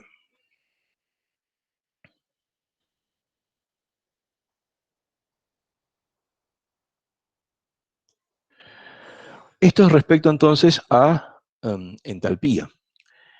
Y podemos dar un tratamiento bastante similar para la función de Gibbs si antes consideramos cómo podemos evaluar entropía. La evaluación de entropía está basada en el tercer principio, que, como ustedes recordarán, nos dice simplemente que la entropía que es atribuible a cualquier elemento o compuesto a 0 grados Kelvin es nula. ¿Por qué razón? Porque tendemos que a el valor inferior de la temperatura absoluta, que es 0 Kelvin, no existe una temperatura por debajo de 0 Kelvin, tenemos el absoluto orden para cualquier elemento o cualquier compuesto, y por lo tanto entonces su entropía es nula. El orden es absoluto. Esto no es totalmente cierto. La mecánica cuántica ha establecido que no es cierto que a la temperatura de 0 Kelvin tengamos orden absoluto, pero constituyen una muy buena aproximación, por lo menos, para los cálculos termoquímicos que nosotros necesitamos. Basados entonces en esta situación, podemos entonces establecer que para cualquier compuesto, a la temperatura cercanas a los 0 Kelvin, podemos darle entonces un valor absoluto de entropía, valor 0. A esto me refería cuando les decía entonces que el volumen, podemos darle un valor absoluto, esto son 2 centímetros cúbicos, o 2 metros cúbicos, o 2 litros, que no están referenciados hacia ninguna otra referencia de volumen. 2 litros lo podemos imaginar perfectamente, 1 litro lo podemos imaginar perfectamente, 1,5 litros de gaseosa lo podemos imaginar perfectamente, lo podemos tener o percibir perfectamente, no está referido a otro volumen, su percepción. Lo mismo ocurre con la entropía, puesto que en este caso, al poder entonces definir que el valor de la entropía para cualquier compuesto es nulo a una temperatura muy cercana al cero absoluto, es esto la expresión del tercer principio, nos permitiría entonces evaluar valores de entropía a partir de este principio en forma absoluta. Esa evaluación ya un poco la hemos estudiado anteriormente, incluso habíamos hecho una aproximación de cómo ir evaluándolo a partir de valores conocidos de entropía en una determinada condición, digamos esta si es la condición sólida, el cambio de entropía la tenemos que evaluar hasta la temperatura que corresponde al pasaje del estado sólido hasta el líquido, ahí le tenemos que sumar el cambio de entropía debido al pasaje de sólido hacia líquido, luego cualquier estado en el estado líquido puede ser calculada, sumada desde este valor hasta este valor que tenemos ubicado aquí, en donde aquí está interviniendo los CP o calores sensibles, acá los calores latentes, y luego podemos tener, si elevamos aún más la temperatura, llegado hasta la temperatura de ebullición, en donde tenemos que incorporar el cambio entrópico por la vaporización, es decir, un mayor desorden por la vaporización, para finalmente llegar entonces al estado gas. Entonces, esto ya lo hemos efectuado anteriormente, ¿lo recuerdan? Hicimos por ahí alguna aproximación de cómo hacemos ese cálculo. El cambio de entropía total, entonces va a ser igual a la suma de los cambios entrópicos que están asociados a los calores puestos en juego para el calentamiento del sólido. Esto es Cp sobre T diferencial de T, al cual le sumamos entonces el calor latente de transición de fase por fusión. Luego pasamos al estado líquido, en el cual el aumento de la temperatura va a llevar a un cambio de entropía que va a estar evaluado por la integral entre la temperatura de ebullición y la temperatura de fusión y la temperatura de ebullición de Cp en la condición líquida sobre la temperatura. Luego lo asociamos a eso al cambio de entropía debido a la transición de fase, que va a ser igual al cambio entálpico de la transición de fase dividido la temperatura de transición de fase, que en este caso es la transición de fase líquido-vapor y por lo tanto la ebullición. Y finalmente vamos a tener entonces que sumarlo el calor que ha sido puesto en juego para incrementar la temperatura desde la condición de saturación de líquido-vapor hasta la temperatura de vapor que nosotros necesitamos y que está determinado entonces por Cp sobre T. ¿Recuerdan el uso de esta ecuación?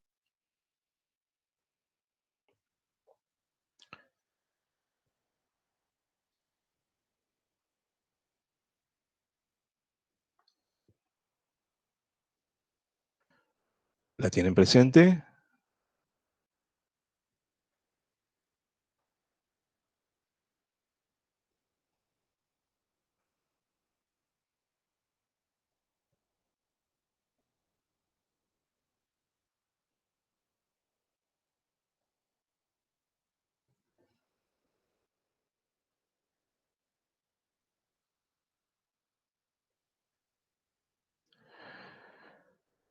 Vamos a ver si podemos recordar cuando lo hicimos.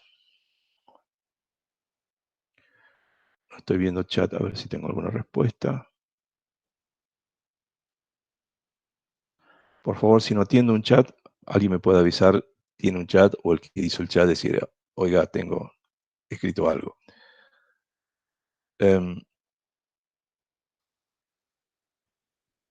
A ver, ¿dónde estuvimos viendo esto? Muy probablemente aquí.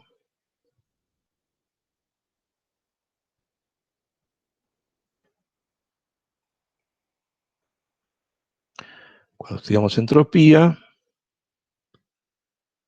habíamos establecido que un cambio de entropía, cuando tenemos un cambio de fase, obedecía entonces a esta ecuación que tenemos acá.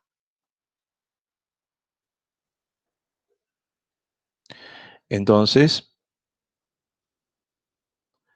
para un proceso general de cambio de fase, y era esta la diapositiva que habíamos utilizado para efectuar nuestro cálculo, habíamos establecido entonces cómo hacer estos cambios de entropía. ¿Lo pueden tener más presente ahora?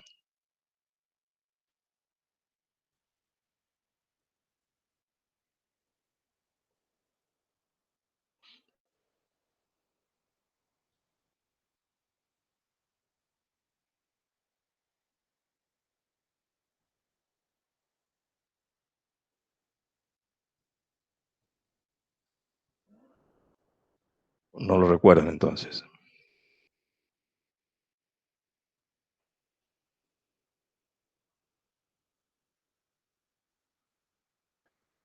Lo que habíamos hecho acá, con esta gráfica, fue llevarla entonces a una pizarra y empezamos a efectuar los cálculos paso a paso, y viendo cómo íbamos construyendo el cambio de entropía.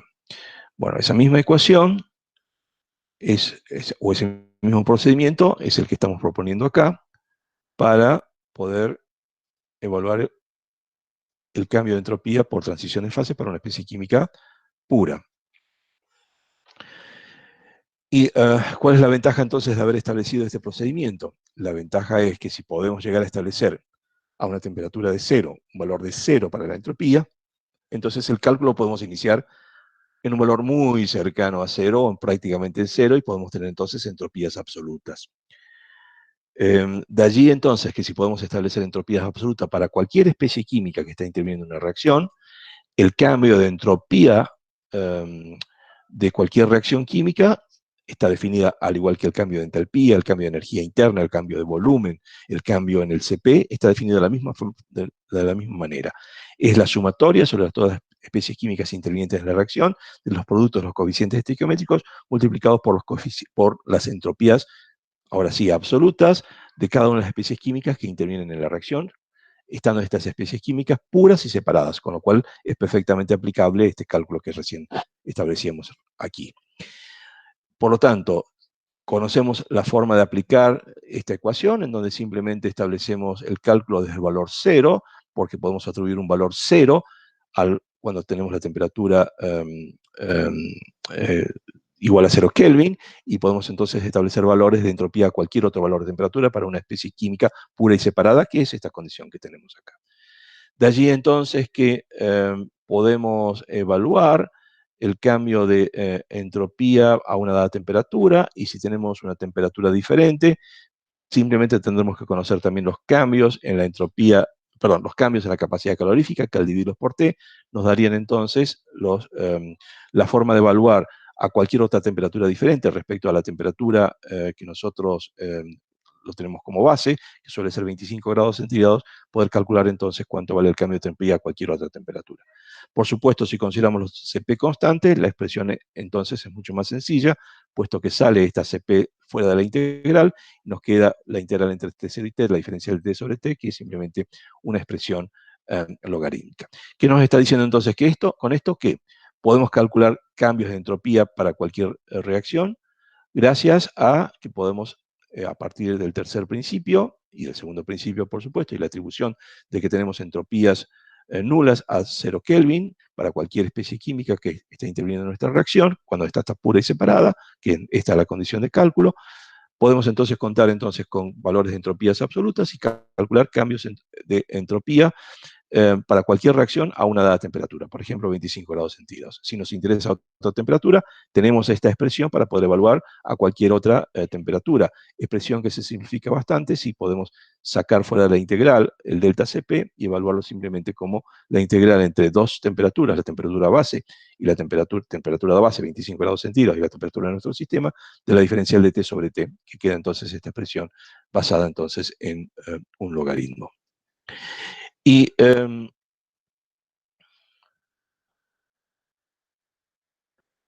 una vez que hemos podido entonces establecer cálculos de entalpías de reacción, cálculos de entropía de la reacción, bueno, ya la cosa parece sonar bastante fácil para poder establecer cambios de función de Gibbs de reacción, puesto que al ser la función de Gibbs igual a la entalpía menos el producto de la temperatura por la entropía, el cambio de la función de Gibbs de reacción va a ser igual al cambio de entalpía de la reacción menos la temperatura por el cambio de entropía de la reacción a esa temperatura. Entonces, si conocemos esto y conocemos esto, voilà, conocemos entonces cuánto vale el cambio de la función de Gibbs de cualquier reacción, que en realidad es muy importante conocer el cambio de la función de Gibbs para cualquier reacción. De la misma forma, entonces, que hemos definido cambios en la entalpía, como la sumatoria, extendida sobre todas las especies químicas, de los coeficientes estequiométricos multiplicados por las entalpías de las especies químicas individuales, medidos en sus condiciones normales. Hemos definido también el delta S como la sumatoria de los extendidas sobre todas las especies químicas, los coeficientes estequiométricos multiplicados por las entropías medidas en sus condiciones normales a la misma temperatura del sistema. Estas son dos definiciones que acompañó al cambio de volumen y al cambio de Cp. La misma definición la podemos utilizar entonces para qué entendemos por el cambio de la función de Gibbs de una reacción, como la sumatoria extendida sobre todas las especies químicas, de los productos, los coeficientes estequiométricos multiplicados por los valores de la función de Gibbs para cada una de las especies químicas puras y separadas en su condición normal. Lo interesante de esto, entonces, es que la función de Gibbs en molar, en su condición molar, es identificada con el potencial químico en su condición normal a la temperatura que a nosotros nos interesa, de modo que esta expresión, en su forma más utilizada, es la última que tenemos aquí expresada. Esto es esta que tenemos acá. De la misma forma que hemos definido entonces, o encontrado la relación a través de la ley de Hess, entre el cambio de entalpía de una reacción con el cambio entálpico normal de formación de cada uno de las especies químicas que intervienen en la reacción. La ecuación a la cual me estoy refiriendo es esta, es igual a la sumatoria de los coeficientes estequiométricos multiplicados por los cambios entálpicos normales de formación de cada una de las especies químicas. También podemos definir la relación que existe entre el cambio de la función de Gibbs de una reacción con respecto al cambio de la función de Gibbs de formación para cada una de las especies químicas que intervienen en esa reacción. Esto nos lleva entonces a esta expresión para toda reacción que nosotros podamos disponer, y eso nos trae algunas consecuencias interesantes. basadas en el hecho de que podemos evaluar a partir de estos conocimientos, podemos entonces evaluar, no vamos a entrar a esta deducción, la van a tener ustedes si la quieren seguir, está esto en la guía de estudio. Podemos calcular entonces el cambio de la función de Gibbs a cualquier temperatura, conociendo el cambio de la función de Gibbs a una temperatura base, normalmente 25 grados centígrados, 298, a través de esta expresión en la cual intervienen el cambio de entalpía de la reacción a 298, el cambio en la capacidad calorífica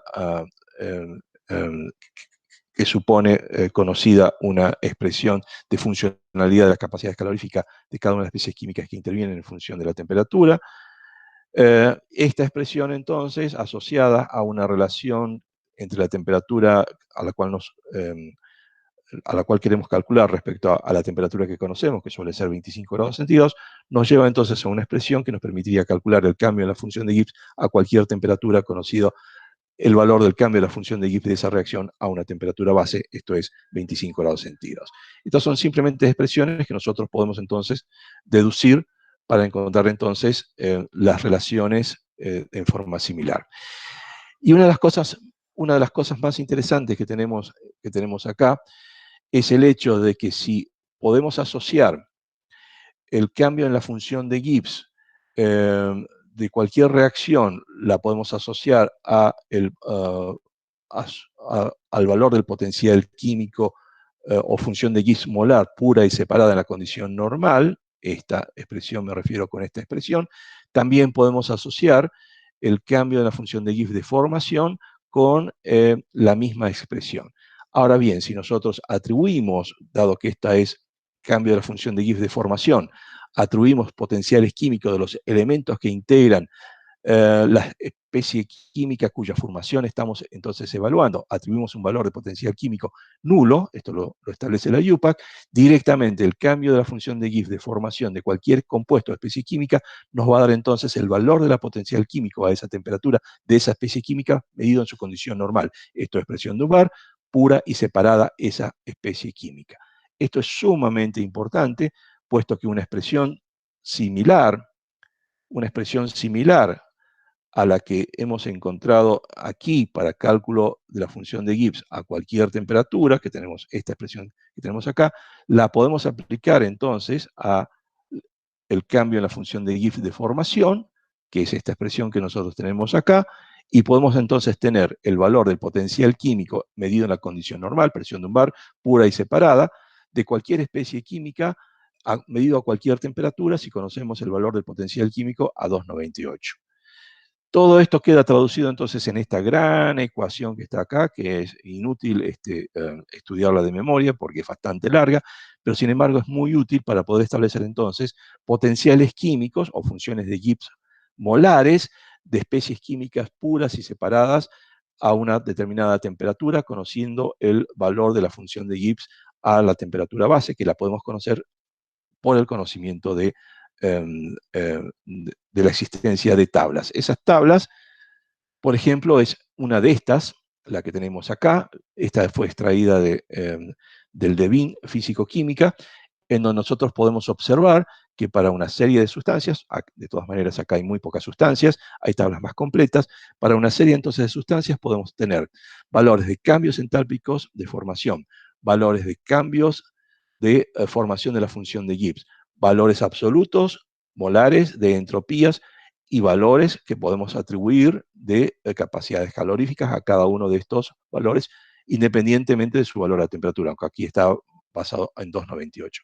Entonces, el uso de estas tablas, junto con el uso de las ecuaciones que nos permiten determinar el valor de los cambios de la función termodinámica, de la propiedad termodinámica, a cualquier temperatura respecto a el valor de esa función, del cambio de esa función termodinámica a la temperatura de 298, esos conocimientos nos permitirían entonces determinar, por ejemplo, potenciales químicos, esto es lo que más nos interesa y es la conclusión a la cual quiero llegar, potenciales químicos en la condición normal, a la presión de Dunbar, puras y separados de cualquier especie química a la temperatura definida.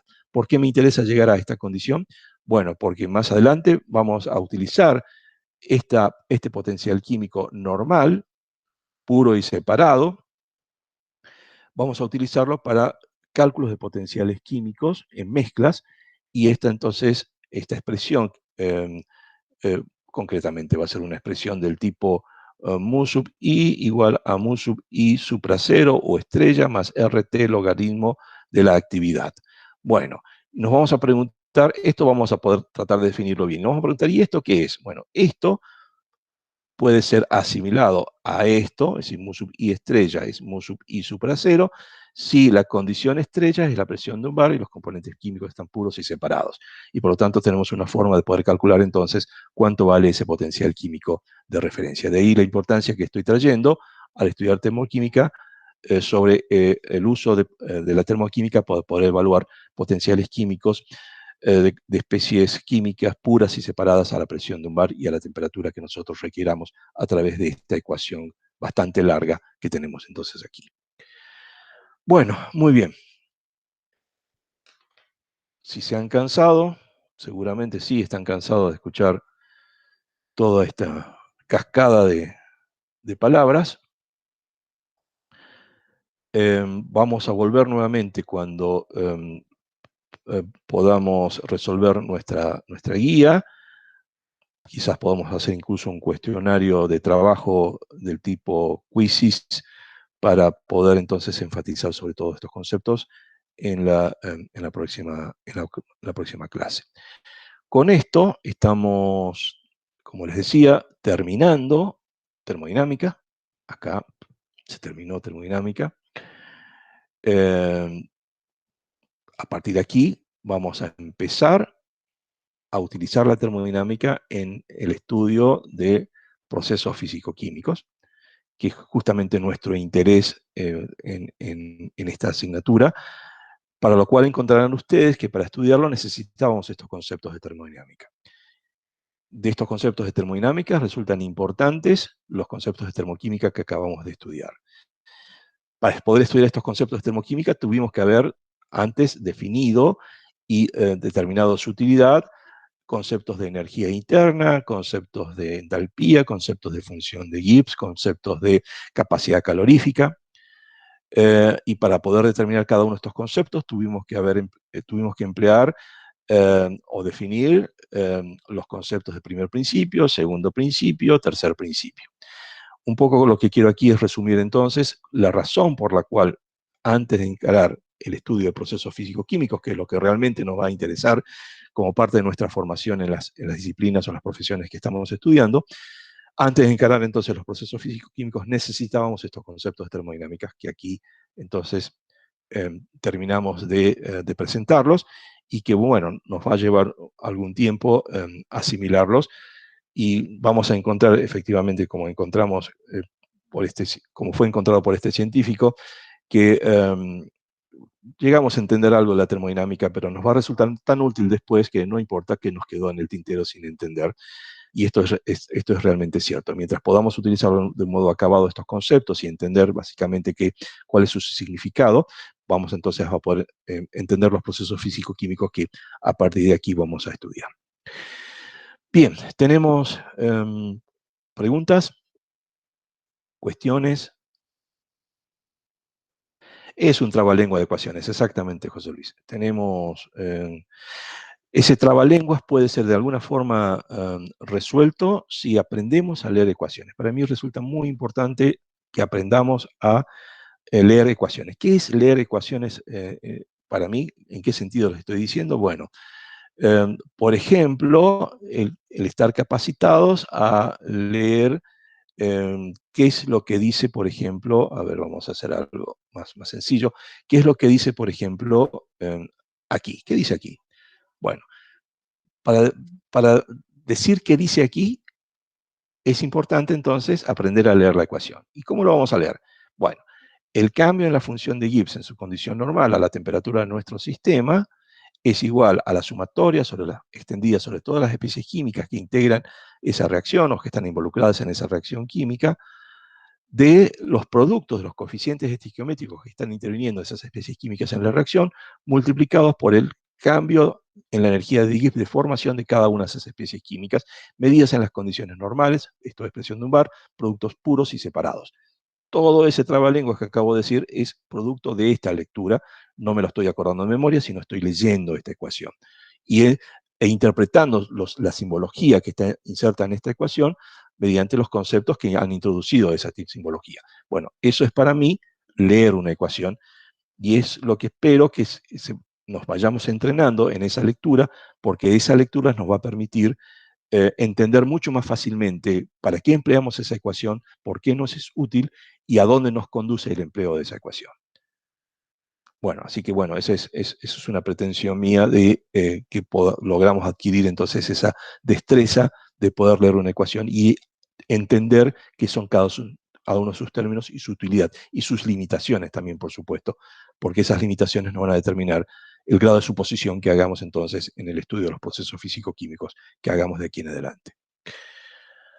Bueno, muy bien, terminamos entonces nuestra clase, que fue realmente de trabalenguas, como lo está describiendo José Luis. ¿Tenemos preguntas?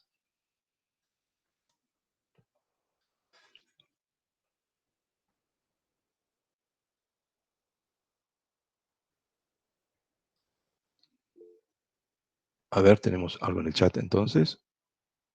Ah, el parcial. Bueno, el parcial lo habíamos definido, que sería entonces el jueves de la próxima semana.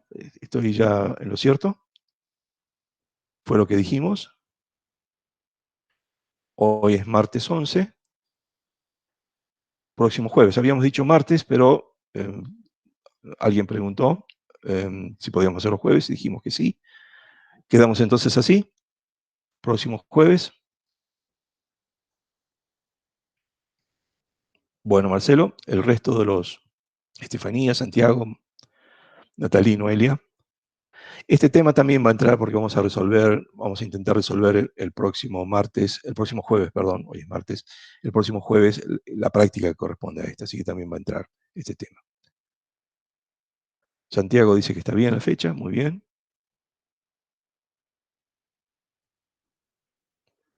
Era el 20, me confirma Natalí, muy bien. Bueno, Noelia, hacemos entonces el próximo jueves entonces el parcial. Bien, José Luis. Bueno, muy bien, Estefanía. Estamos coordinando entonces la fecha. Vamos a detener la grabación.